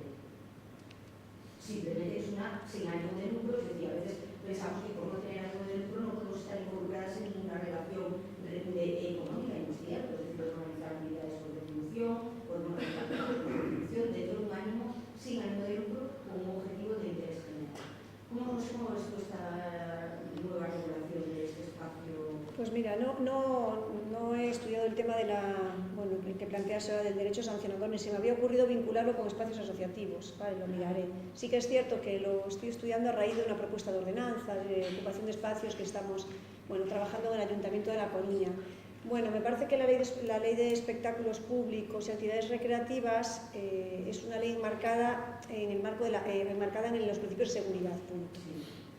Y realmente se esperaba que una ley de espectáculos públicos fuese otra cosa. Es decir, la pata seguridad es esencial y es fundamental, pero después falta toda la pata de promoción, mecenazgo, impulso, etc. Entonces, nosotros estamos valorándolo en el marco de las actividades que se van a realizar en el Ayuntamiento, con la posibilidad incluso de hacer una ordenanza.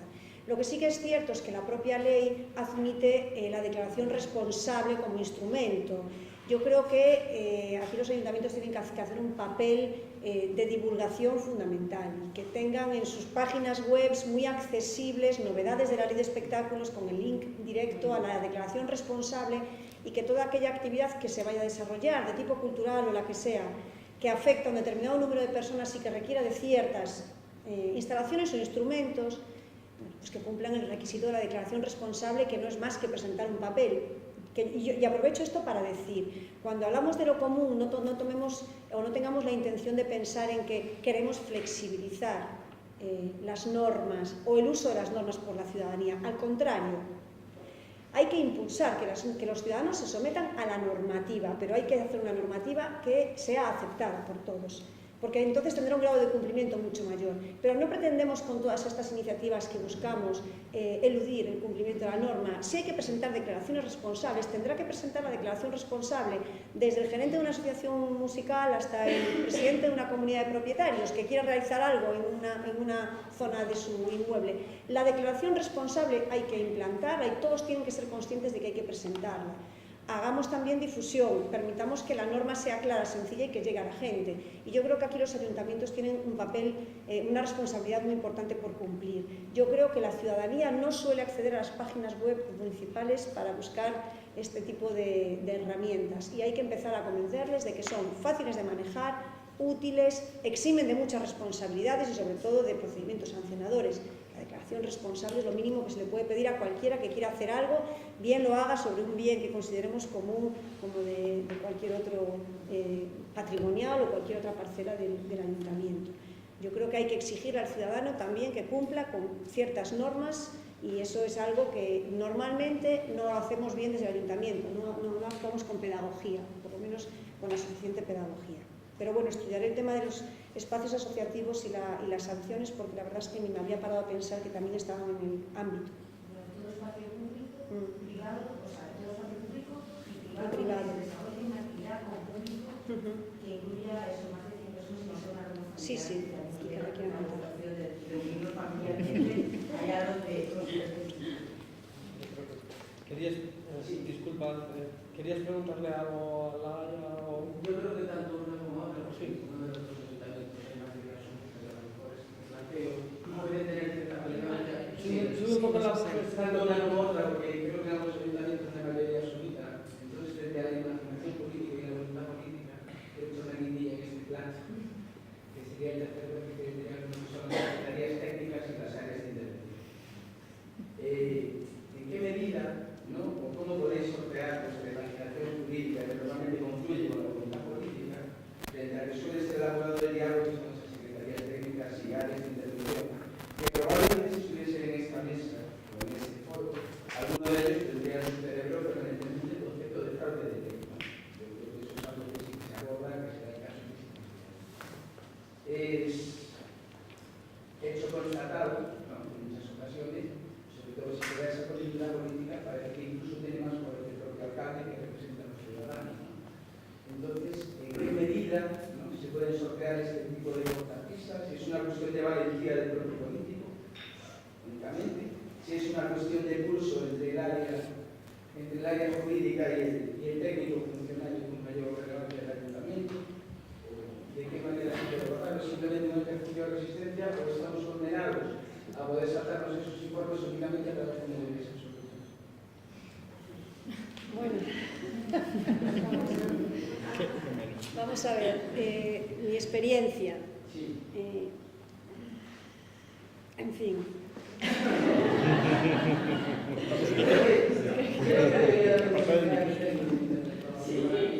Vamos a ver, yo creo que hay varias reflexiones, vale, que hacer sobre eso. Primero, yo nunca le diré a mi alcalde que tire para adelante amparándose en un informe mío cuando haya un informe del secretario en sentido contrario, ¿vale?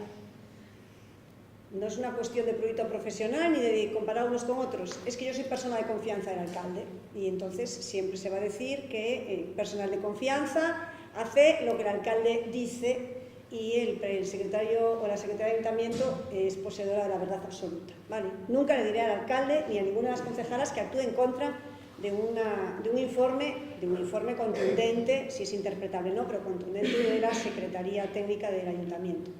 Primero porque tienen mucha experiencia, tienen muchos años de profesionalidad, conocen fenomenal la administración local y siempre tienen esa virtud de citar la sentencia perfecta para decir que este tema ya fue valorado por un juez y que nos quitó razón. Bueno, yo soy de las que digo que a mí la sentencia del juez la respeto, pero yo quiero que el juez vuelva a pensar sobre lo que dijo, que a lo mejor es que no se lo explicaron adecuadamente o los argumentos que se dieron no fueron tan interesantes como los que yo puedo aportar. Por tanto, no me echa para atrás una sentencia, pero de verdad, tienen unas bases de datos magníficas. Siempre citan la sentencia que dice, y es que además ya hay una sentencia de Córdoba en donde se tocó este tema y se dijo lo siguiente. Por tanto, yo soy muy respetuosa con las fuerzas jurídicas municipales. Si un secretario municipal dice que hay algo que es ilegal, no digo que no se deba hacer, porque entonces entra la ponderación y el juicio de oportunidad. Si hay algo que dice que es ilegal, aunque yo esté convencida de lo contrario, yo no meto a mi alcalde o a mis concejales en semejante lío. Me retiro discretamente de la causa, ¿vale? Cuestión distinta es que el propio ordenamiento jurídico establece muy claramente cuáles son las competencias de cada uno de estos órganos, ¿vale? El señor secretario tiene competencias como órgano asesor del Pleno y la directora de la asesoría jurídica asesora la Junta de Gobierno. No es la trampa, es la ley. pasemos por Junta de Gobierno todo aquello que se pueda pasar por Junta de Gobierno, porque lo dice la norma, que la Junta de Gobierno tiene sus propias competencias y el Pleno las suyas. Por tanto, si hay cosas que van a Junta de Gobierno, yo asesoro, yo digo si se puede o no se puede hacer, y el Gobierno, tranquilamente, amparado en un informe, sabe que no incurre en prevaricación, ni va a cometer ninguna ilegalidad y tira para adelante. Desde luego, en competencias plenarias ni se me ocurre rebatir las consideraciones que haga el secretario. El interventor tiene un papel muy distinto en los ayuntamientos, mucho más ingrato y muy desagradecido. Es verdad que se dice que manda más que los alcaldes. Hombre, yo creo que muy a su pesar muchas veces, conociendo al personaje, en nuestro caso, ¿no?, al que le tengo además mucho aprecio y amistad personal, están hasta las narices de que en las reuniones se diga yo lo haría, pero el interventor no me deja. Bueno, vale, es un recurso facilísimo, muy socorrido y no siempre basado en la realidad. Hay muchos más obstáculos que el que pone el interventor, pero el interventor pone el último y definitivo. Por tanto, uno puede lanzarse alocadamente por un camino sabiendo que al final lo va a frenar el interventor, ¿vale? Es verdad que los interventores tienen una actividad muy reglada. Están ceñidos a unas reglas de gasto tan estrictas que tienen mucha facilidad para desmontar proyectos políticos inmensos y maravillosos, bueno, pues invocando que las leyes de presupuestos no lo permiten, que la ley de estabilidad no lo permite o que superamos la masa salarial, ¿vale? El porcentaje de masa salarial. Bueno, ellos tienen sus límites, que son mucho más objetivos que los nuestros. También es cierto, y lo recuerdan con mucha frecuencia nuestro interventor, que la decisión del interventor no siempre frena rotundamente las iniciativas. A veces lo que dice el interventor es, esta es mi opinión, yo lo someto a reparo y si quiere el político de turno que lo levante. Y ahí está pues un poco no digo la osadía, porque no debería actuar por osadía un político, pero sí, bueno, pues la valentía a veces del político de decir, es que merece la pena. Aunque tenga un cierto grado de riesgo, merece la pena. Y si no, que sean los tribunales los que nos digan que no lo hemos hecho bien, que en cualquier caso la contienda jurídica también es interesante. Sí.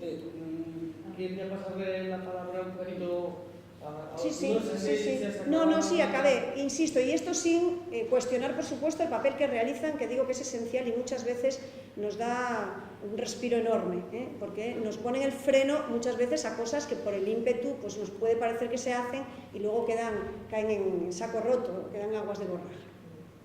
Hice esta interrupción porque como el espacio de entrevista de Laia de alguna manera estaba... Vale, no, sí, pero bueno, también si de alguna manera tienes algo que aportar en referencia a lo que estamos hablando. Bueno, en la pregunta completa. Sí.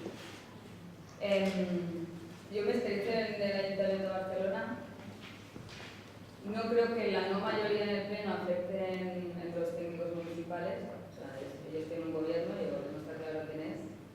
Otra cosa es que las cosas se pueden o no en el Pleno municipal. Pero son mecanismos completamente o niveles muy diferentes. Al final, quien está con los técnicos somos nosotros y la oposición pues, vota otro papel y están en los ámbitos, pero no están gestionando. Otra cosa es las resistencias que los propios técnicos puedan tener, pero que yo no las pondría solo en el Departamento de Servicios Jurídicos. Es decir, yo me he encontrado en general gente muy competente, con mucha vocación de servicio público y con muchas ganas de hacer cosas. También en su momento también son diferentes. Yo también veo que los ayuntamientos, bueno, que cada uno tiene, o sea, por ejemplo, Barcelona y Madrid, yo sé que los técnicos funcionarios son muy diferentes, ¿no? Tampoco es lo mismo estar gobernando 20 años con el Partido Socialista que con un PP, o que según qué tipo de historia haya tenido la relación ciudadanía, o sea, qué tipo de ayuntamientos construidos. Yo creo que el Ayuntamiento de Barcelona es mucho más permeable que, por ejemplo, el Ayuntamiento de Madrid, y eso lo notas con la relación con la ciudadanía y lo notas con la relación con los técnicos municipales. Yo sí que percibí en el momento que a nivel de técnicos sí que había nos esperaban con alegría, o sea, querían un cambio, también porque, bueno, es gente que pues, empezó a estar en el ayuntamiento, en la construcción justo del ayuntamiento, tuvieron su época también de construcción de todo, y que al final, pues, bueno, después de muchos años en un sitio, pues un cambio, ¿no? Y un meneo y cómo recuperar un poco el origen de aquello, pues eso era bien recibido. Yo en percepciones, los servicios jurídicos al final sí que entienden que están al servicio de la voluntad política y que, o sea, el derecho tiene que ser un instrumento político, ¿no? O sea, las leyes las creamos la práctica de la propia comunidad, tendría que ser así, no que la ley te diga a ti, ¿no?, cómo tienes que comportarte, sino las leyes se construyen a partir de los consensos. Pero también es verdad que, por un lado, hay también que se quieren salvaguardar del testimonio final, quien ha puesto la firma, pues el secretario o el interventor, ¿no? Y al final, pues ellos pueden ser perjudicados a nivel personal. Y por otro, que lo que decía Marta también antes, ¿no? Yo creo que el romper marcos, o sea, yo veo más que tú puedes romper marcos desde afuera y situar hipótesis de trabajo, y luego los servicios jurídicos trabajan en ello, no se pondrán en contra de eso. Pero igual la mayor dificultad es cómo abrir el marco o cómo cambiar la mirada, ¿no? Pero eso te debe pasar allí, te pasa en otros departamentos y te pasan, o sea, forma parte también de llevar pues 20 años, ¿no?, haciendo las cosas de una manera y no de otra. Pero las resistencias yo diría que son más estas que no tanto políticas o de cuestionamiento, digamos, de lo que tú les puedas plantear o no. El interventor sí, va por libre. ¿Alguna pregunta específica? Sí, por ahí. Sí, puedes hablar.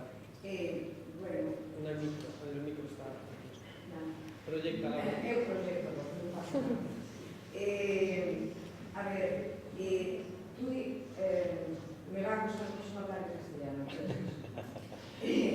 Tú hablaste antes de dos cosas importantísimas, porque uniendo a lo que contaba de Chile, a lo precedente de México, donde con la singularidad de la comunidad recurrieron al derecho internacional y denunciaron al gobierno de México, una pequeña comunidad.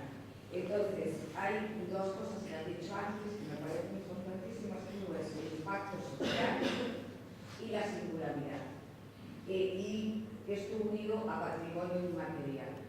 Me parece que en estos momentos todos estos temas de tipo jurídico, el cumplimiento de tanta norma y de tanta burocracia impide el desarrollo de las cosas.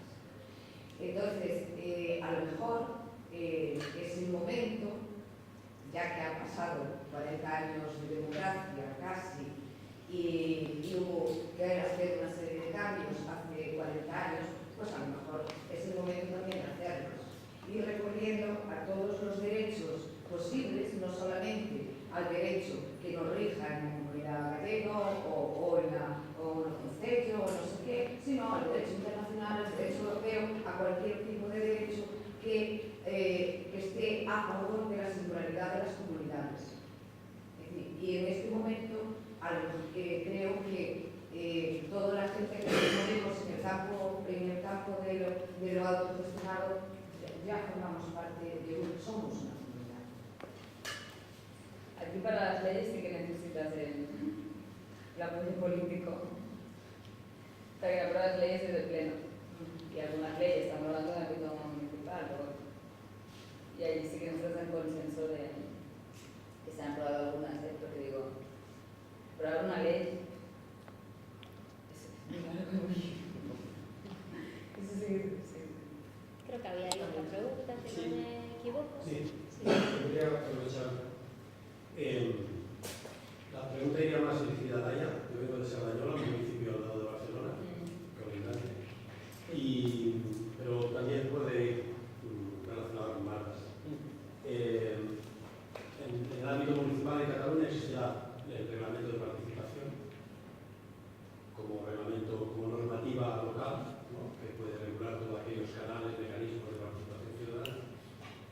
Y ahora, oyendo un poco la exposición que me decíais, me pasaba por la cabeza si la posibilidad de usar los conceptos de uso comunitario y participación ciudadana, si el reglamento podría ser ese marco que pudiera pie y posibilidad a que pudiéramos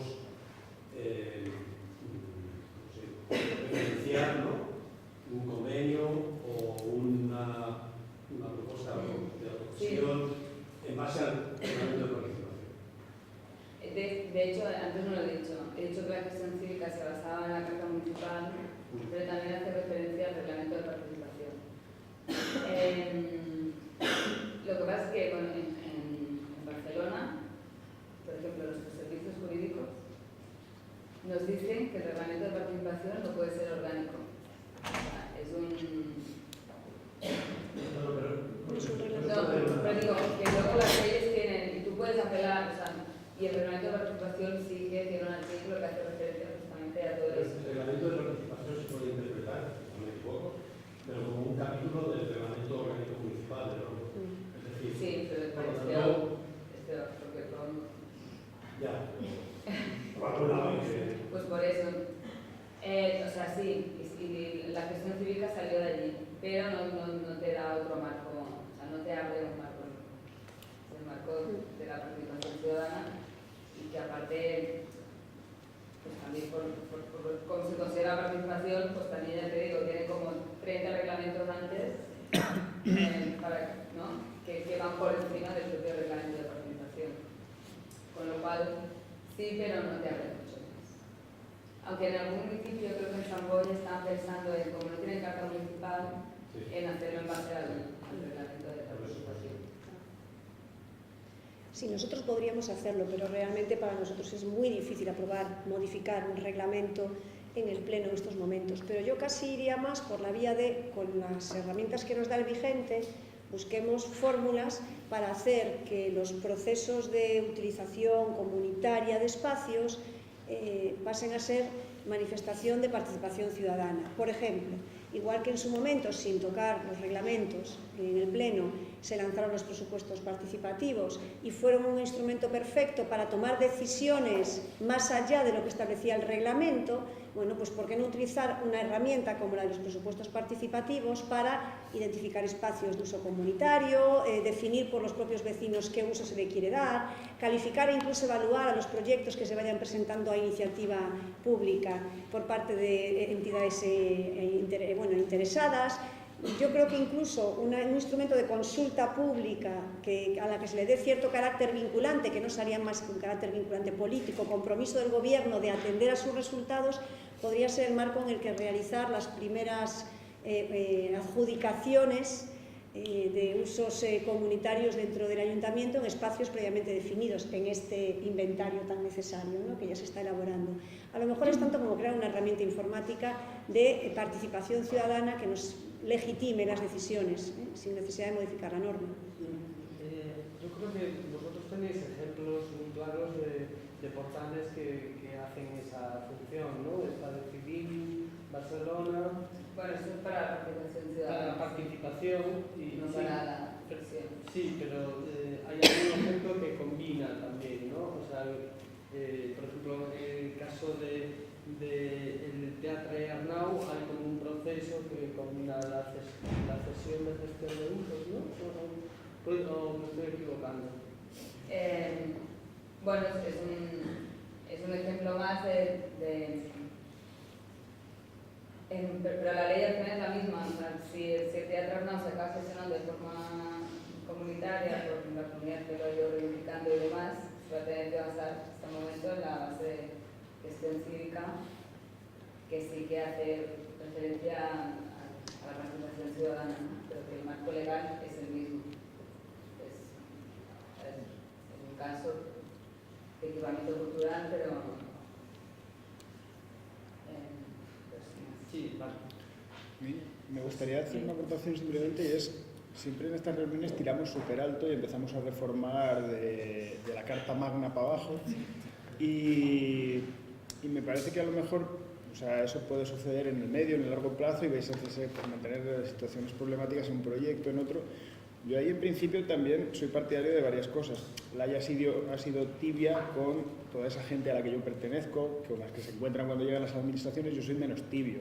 O sea, a veces somos unos huevones o no queremos dar respuesta o lo que suceda, y eso requiere un esfuerzo de doble vía. Por una parte por los gestores de lo público, por los técnicos, y por otro lado también necesitaríamos más recursos de formación en este ámbito. Yo soy muy partidario, yo creo que lo comenté ayer, yo perdí 4 años en la Facultad de Derecho hasta que por fin me fui con los titiriteros y ya disfruté de la vida, pero algo me quedó. Eso me permite hacerle al interventor en pequeños convenios huelgas a la japonesa. Me dices que no, un informe más largo y otro, hasta que al final, pues por ejemplo, en una situación de una cesión de un solar que se había rehabilitado para circo social, a los que llevaban 10 años promoviendo el circo social en el barrio, que habían sido los que habían pedido el solar, se les había rehabilitado y tal, me la tiró abajo. Había un halo de no se puede hacer convenios en el ayuntamiento con este asunto de la corrupción, y yo me negué a no hacer un convenio. Y al final, con un informe muy aburrido y muy largo, pues el interventor cedió. Acabamos de ceder un trocito, un ala de la sede donde está el área de cultura y el despacho del concejal al Observatorio de Literatura Infantil y Juvenil de Zaragoza, que como no tiene vertiente polémica, pues tiene esa parte práctica. Y luego reivindico en esa parte de los técnicos, o sea, la autonomía de gestión que tenemos. A mí nadie me discute el derecho a... Somos una sociedad municipal, eso es cierto, tenemos una ventaja sobre lo que es el ayuntamiento. Nadie me discute que mañana nos contrate a cualquiera de los de aquí con una contratación artística por 2.000 pavos. A día de hoy yo hago eso, pero vinculando mi toma de decisiones a una asamblea.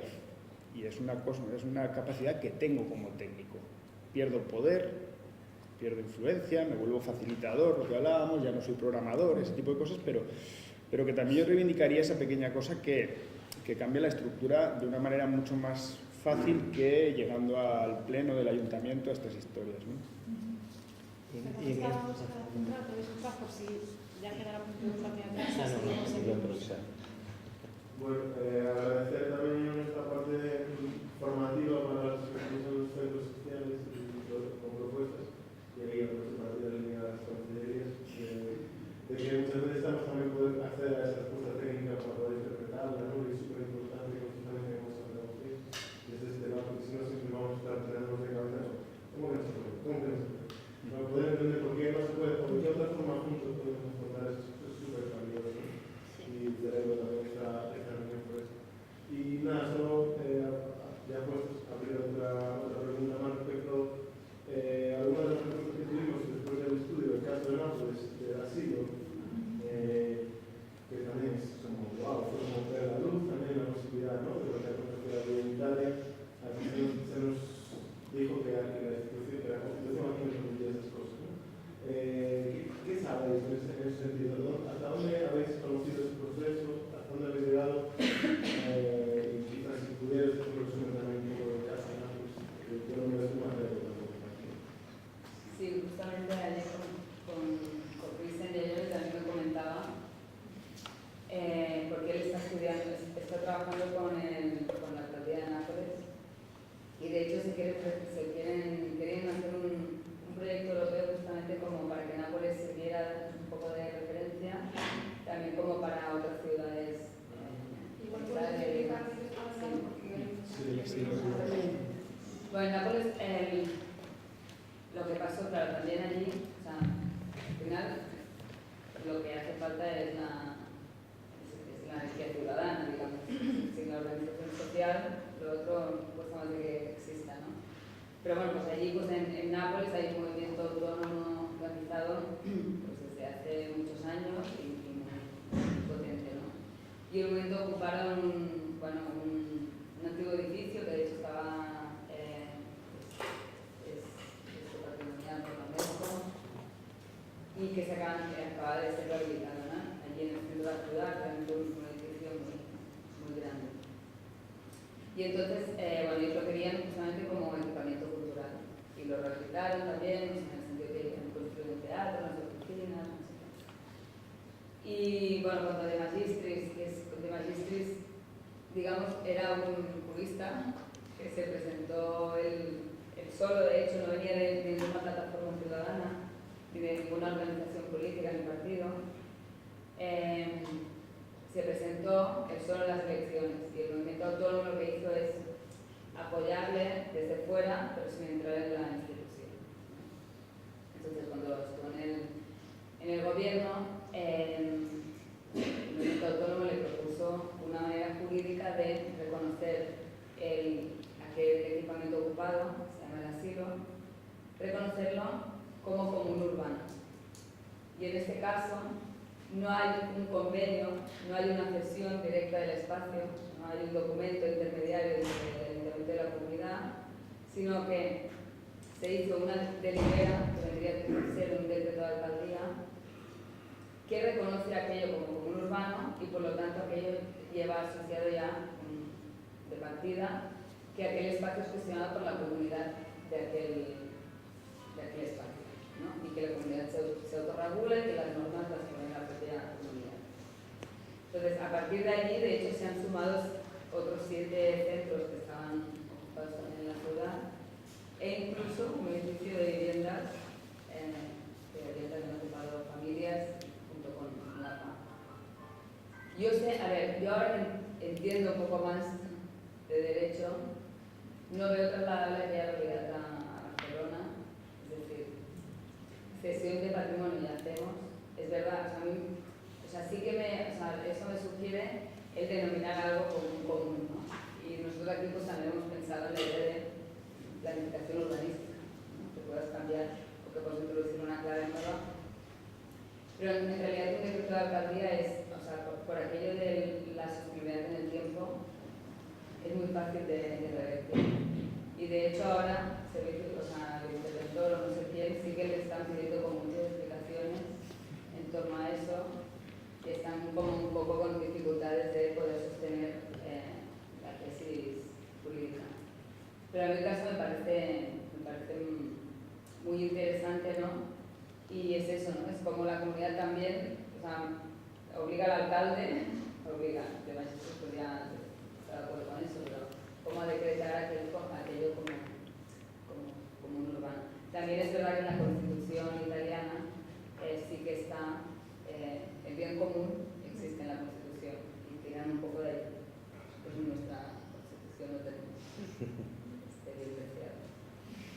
No es que no lo prohíba, es que no lo recoge. Sí. No es que lo prohíba, no lo recoge. Igual para los que no conozcáis el caso del asilo, quizá la clave sería que aquí necesitamos una personalidad jurídica contra la que conveniar, una asociación, ese requisito de siempre, pasarte a asociación. Aquí no se cede el espacio a una personalidad jurídica, sino a un modelo de gestión y la comunidad puede ser, pues como lo que hablábamos del sistema mancomunado, ¿no? Mañana, hoy soy yo el regante, mañana eres tú, en este caso es así, mientras se sujeten a al delibera que decía. Pero ¿quién lo financia?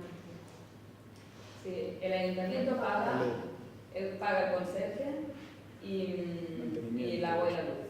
Lo otro se financian ellos. ¿De qué forma podríamos incluso llegar a reconocer el modelo de gestión de alguna forma, quizás no bajo el propio sistema que se hizo en el tribunal, pero en la práctica la cuestión constitucional no es eso, realmente, es decir, el modelo de gestión de una comunidad que es reconocida por el ayuntamiento como interlocutor incomunicable, realmente esa gran entidad de la forma del tratamiento, ¿no? Que podemos generar. Claro. Es una de las palabras que tenemos en el sentido de que a día de hoy no es factible. meter el agua en un tubo, de hecho, en Italia no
sea responsable.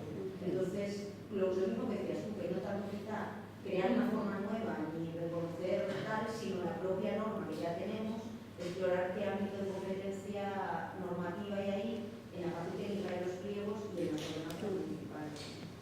Sí, sí. No sé si se sumaría una experiencia, hablando un poco con Eduardo Bonito de Brasil, en el que estuvimos hablando mucho del tema jurídico, que en el fondo finalmente es el tema de la responsabilidad. Entonces era una, y a mí me interesaba mucho cómo en Brasil establecían colectivos efímeros que se juntaban para proyectos en específico que recibían dinero de la administración y cómo habían solventado el tema jurídico sin tener de ser una entidad jurídica como una asociación o como una cooperativa. Entonces ellos articulaban en el que lo que habían establecido era el colectivo se unía y hacía una acta notarial, pagaba como un elemento de escritura notarial colectiva y habían conseguido un tema de responsabilidad civil a partir de un seguro que tenía específico como seguro de responsabilidad civil colectiva. Y entonces, con ese acta notarial más una responsabilidad civil colectiva, les permitía cubrir todo el tema administrativo jurídico sin tener que pasar por una estructura jurídica formal. Y me pareció muy interesante. Nosotros hemos intentado rescatar si hay alguna experiencia aquí de alguna entidad financiera aseguradora que tuviera este tipo de aseguranza. No tenemos, pero sí que hay alguna experiencia en la Bretaña, con lo cual, bueno, podría ser, igual que hemos hecho marca ética, a lo mejor encontrar algunas cooperativas en las que trasladar esa necesidad jurídica de responsabilidad a partir de un seguro, igual que las acciones de las asociaciones de deuda, de ocio que tienen en las actividades extraescolares o de campamentos, sí que asumen bajo ese criterio de responsabilidad civil. No sé si eso podría ser un hilo, especialmente porque también hay mucha reticencia dentro de la realidad independiente de tener que asociar y tener esa cosa. Sí. Yo creo que hay un tema en estos momentos también importante en términos jurídicos, que hay mucha reticencia a la colectividad pensada desde beneficios asociativos o sectoriales que crean un lobby también que las asociaciones son multilaterales, aunque tengan, aunque sean esencialmente estructurales y no afectan, pero bueno, generan ruido.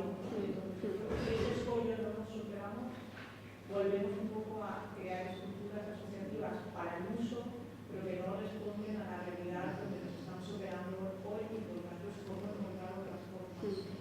Y este trabajo yo creo que tiene que partir además de la comunidad. O sea, no puedo entender, después de analizar el documento marco que sale de la mesa del Congreso para la reforma del Estatuto de los Artistas, que ha estado haciendo la comunidad artística, de la cual me siento parte, en el sentido de que este proceso judicial y demás, no está la mesa mañana por principio y continuar. Es decir, ahí hay una oportunidad perdida de haber llevado todo este debate y toda esta necesidad a justamente la formulación de reformas legislativas y normativas que acompañen la singularidad del hecho artístico y no quedarnos en el IVA o que son medidas que tendrán su necesidad, pero creo que ahí es ese ejercicio de corresponsabilidad y de transformación del propio derecho por parte de la comunidad, que es la titular del derecho, es fundamental, ¿no? Sin esperar para la iniciativa, de forma corresponsable en ese trabajo de innovación. A mí la idea de grupo no es la que más me rechina ni la que veo más insalvable.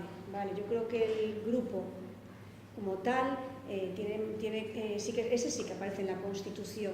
En el artículo 9.2 ya dice que los poderes públicos están obligados a conseguir que la igualdad y la libertad de los individuos y los grupos en que se integran sean reales y efectivos, reconoce grupo. Y este reconocimiento del grupo llevó, por ejemplo, a que los tribunales hayan reconocido la legitimación a los grupos. Antes era necesario estar constituido también formalmente con personalidad jurídica para ir a los tribunales a reclamar algo. Hoy en día la legitimación es grupal, sin necesidad de ningún tipo de estructura asociativa. E incluso la entidad vecinal como tal, los vecinos de la localidad, son titulares de una acción que pueden ejercitar ante el contencioso y no tienen que estar constituidos ni en asociación de vecinos ni en nada, son vecinos de la ciudad, los abajo firmantes vecinos de la ciudad, y como vecinos reclamamos ante los tribunales algo. La propia ley de subvenciones ha dejado de ser un obstáculo, porque la ley de subvenciones reconoce al grupo como beneficiario de la subvención con ciertas exigencias, responsabilidad solidaria, seguros de responsabilidad civil, etcétera, pero la propia ley de subvenciones lo permite. Por tanto, yo creo que movernos en el marco grupo como entidad titular de esa legitimación para actuar en el ámbito sociocomunitario es un paso que es fácil de dar. El problema ya no es ese, el problema es que cuando hablamos de lo común, lo común no tiene reflejo ni en nuestra Constitución ni en nuestras normas de patrimonio, donde hay bienes patrimoniales y bienes de dominio público, todos de titularidad estatal.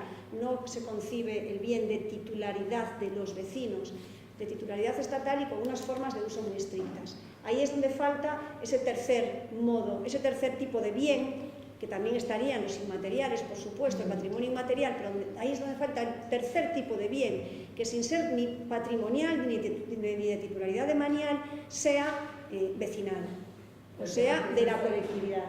El tema aquí es la seguridad civil, no es tanto la gestión, porque luego alguien tiene que contratar una aseguranza del espacio, sino Ahí, no obstante, si lo queréis indagar, Patricia Gaveiras, soy incapaz de recordar el nombre que tenía este asunto, pero hablaba de colectividades sin personalidad jurídica dentro de temas económicos, de movimientos de capital, con capacidad de contratar y toda la pesca. Y no tenían personalidad jurídica, pero movían pasta. ¿Cómo se llamaba? No nos hablan sobre, pero sí porque entidades financieras, en los vídeos de cómo tramitar un unicornio lo mencionó, lo volvió a mencionar en el Cultura y Ciudadanía, pero como cuando habla de cosas económicas, para mí es como el alemán, que no lo entiendo, me entra por aquí, me sale por aquí, yo no recuerdo pero vamos, que existe y estamos hablando de nuestro país en ese sentido de ausencia de personalidad jurídica con capacidad contractual, cosa de contratar. Que ahí hay un ámbito a sondear. Una pregunta muy concreta, pequeña. Sí. En el ámbito municipal, por ejemplo, la autoridad sobre la interpretación de la ley, por ejemplo, referida al interés general, reside en la persona que ejerce de secretaria del ayuntamiento, ¿no? ¿O no? En los pequeños ayuntamientos sí. En las grandes ciudades está dividido entre órganos de gobierno, pleno o junta de gobierno. Y hay algunos ayuntamientos, yo creo que Barcelona no tiene ese reglamento, hay incluso sistemas de resolución de controversias jurídicas cuando hay dos entes jurídicos con interpretaciones contrapuestas y propio reglamento. Normalmente el orgánico de asesoría jurídica municipal lo resuelve, eso depende también de cada ayuntamiento, pero en principio la interpretación no es que sea el secretario del pleno, es de los tribunales, ¿no? Entonces, bueno, sí que un informe desfavorable de un secretario es difícil de levantar. No digo, estaría bien hacer estos ejercicios de imaginación jurídica con este personal que es el que al final tiene la autoridad, ¿no?, de la interpretación. Los pequeños ayuntamientos.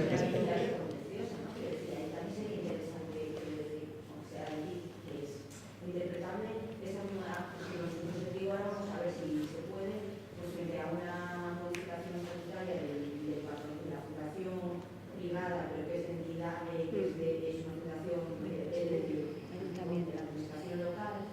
Si ahora la alcaldía hace una modificación estatutaria porque quiere adquirir el control que ya tenía, abrir la vía de reclamación administrativa y la contenciosa para forzar una interpretación vinculante sobre si eso se puede hacer o no. Entonces, o por ejemplo con temas de la igualdad, la ley de igualdad, pues en el foro de mujeres artistas visuales y demás, hasta ahora solo se ha llegado hasta un informe del defensor del pueblo por los incumplimientos de la ley orgánica de igualdad. Vayamos un paso más allá, desconflictuemos el conflicto judicial en el sentido de que es una arena en la que conseguir una interpretación vinculante a nuestro favor. Y ahí también hay una voluntad política. No solo la voluntad política que tengamos desde la administración, sino que también hay una formación de voluntad política desde la comunidad, ¿no? Sí. No, nosotros, por ejemplo, en nuestro caso, la singularidad artística no se la conseguimos justificar a la secretaria del ayuntamiento. Porque no eres Shakira. Exacto. Era lo que iba a decir, que para Shakira es fácil, pero justo en el momento que estábamos en este litigio y con la voluntad política totalmente nuestra, resulta que nos dan el Premio Nacional de Teatro. Se presenta el informe, no lo aceptó. como singularidad jurídica. ¿Ves? Por eso decía que la interpretación llega hasta donde tú quieras, ¿no? El no aceptar ese informe es acto administrativo. No, vamos a ver, el problema es cuando el procedimiento no se termina y se aborta y no llega a haber decisión política plasmada en algo. Es decir, si en este dimes y diretes y cruces de informes el político de turno no llega a hacer nada, ya está. Otra cosa es que a una solicitud de ellos le digan no porque el secretario dice que no se puede, eso sí que es recurrible. No, aquí el alcalde presentó un informe jurídico externo al ayuntamiento tratando de justificar... Me vais a tener que perdonar, porque como podemos hablar internamente, de hecho me encantaría, pero vamos en tiempo muy justo, si queremos que la gente coma y vuelva por la tarde. Nos vemos a las 4 en el auditorio. Muchísimas gracias.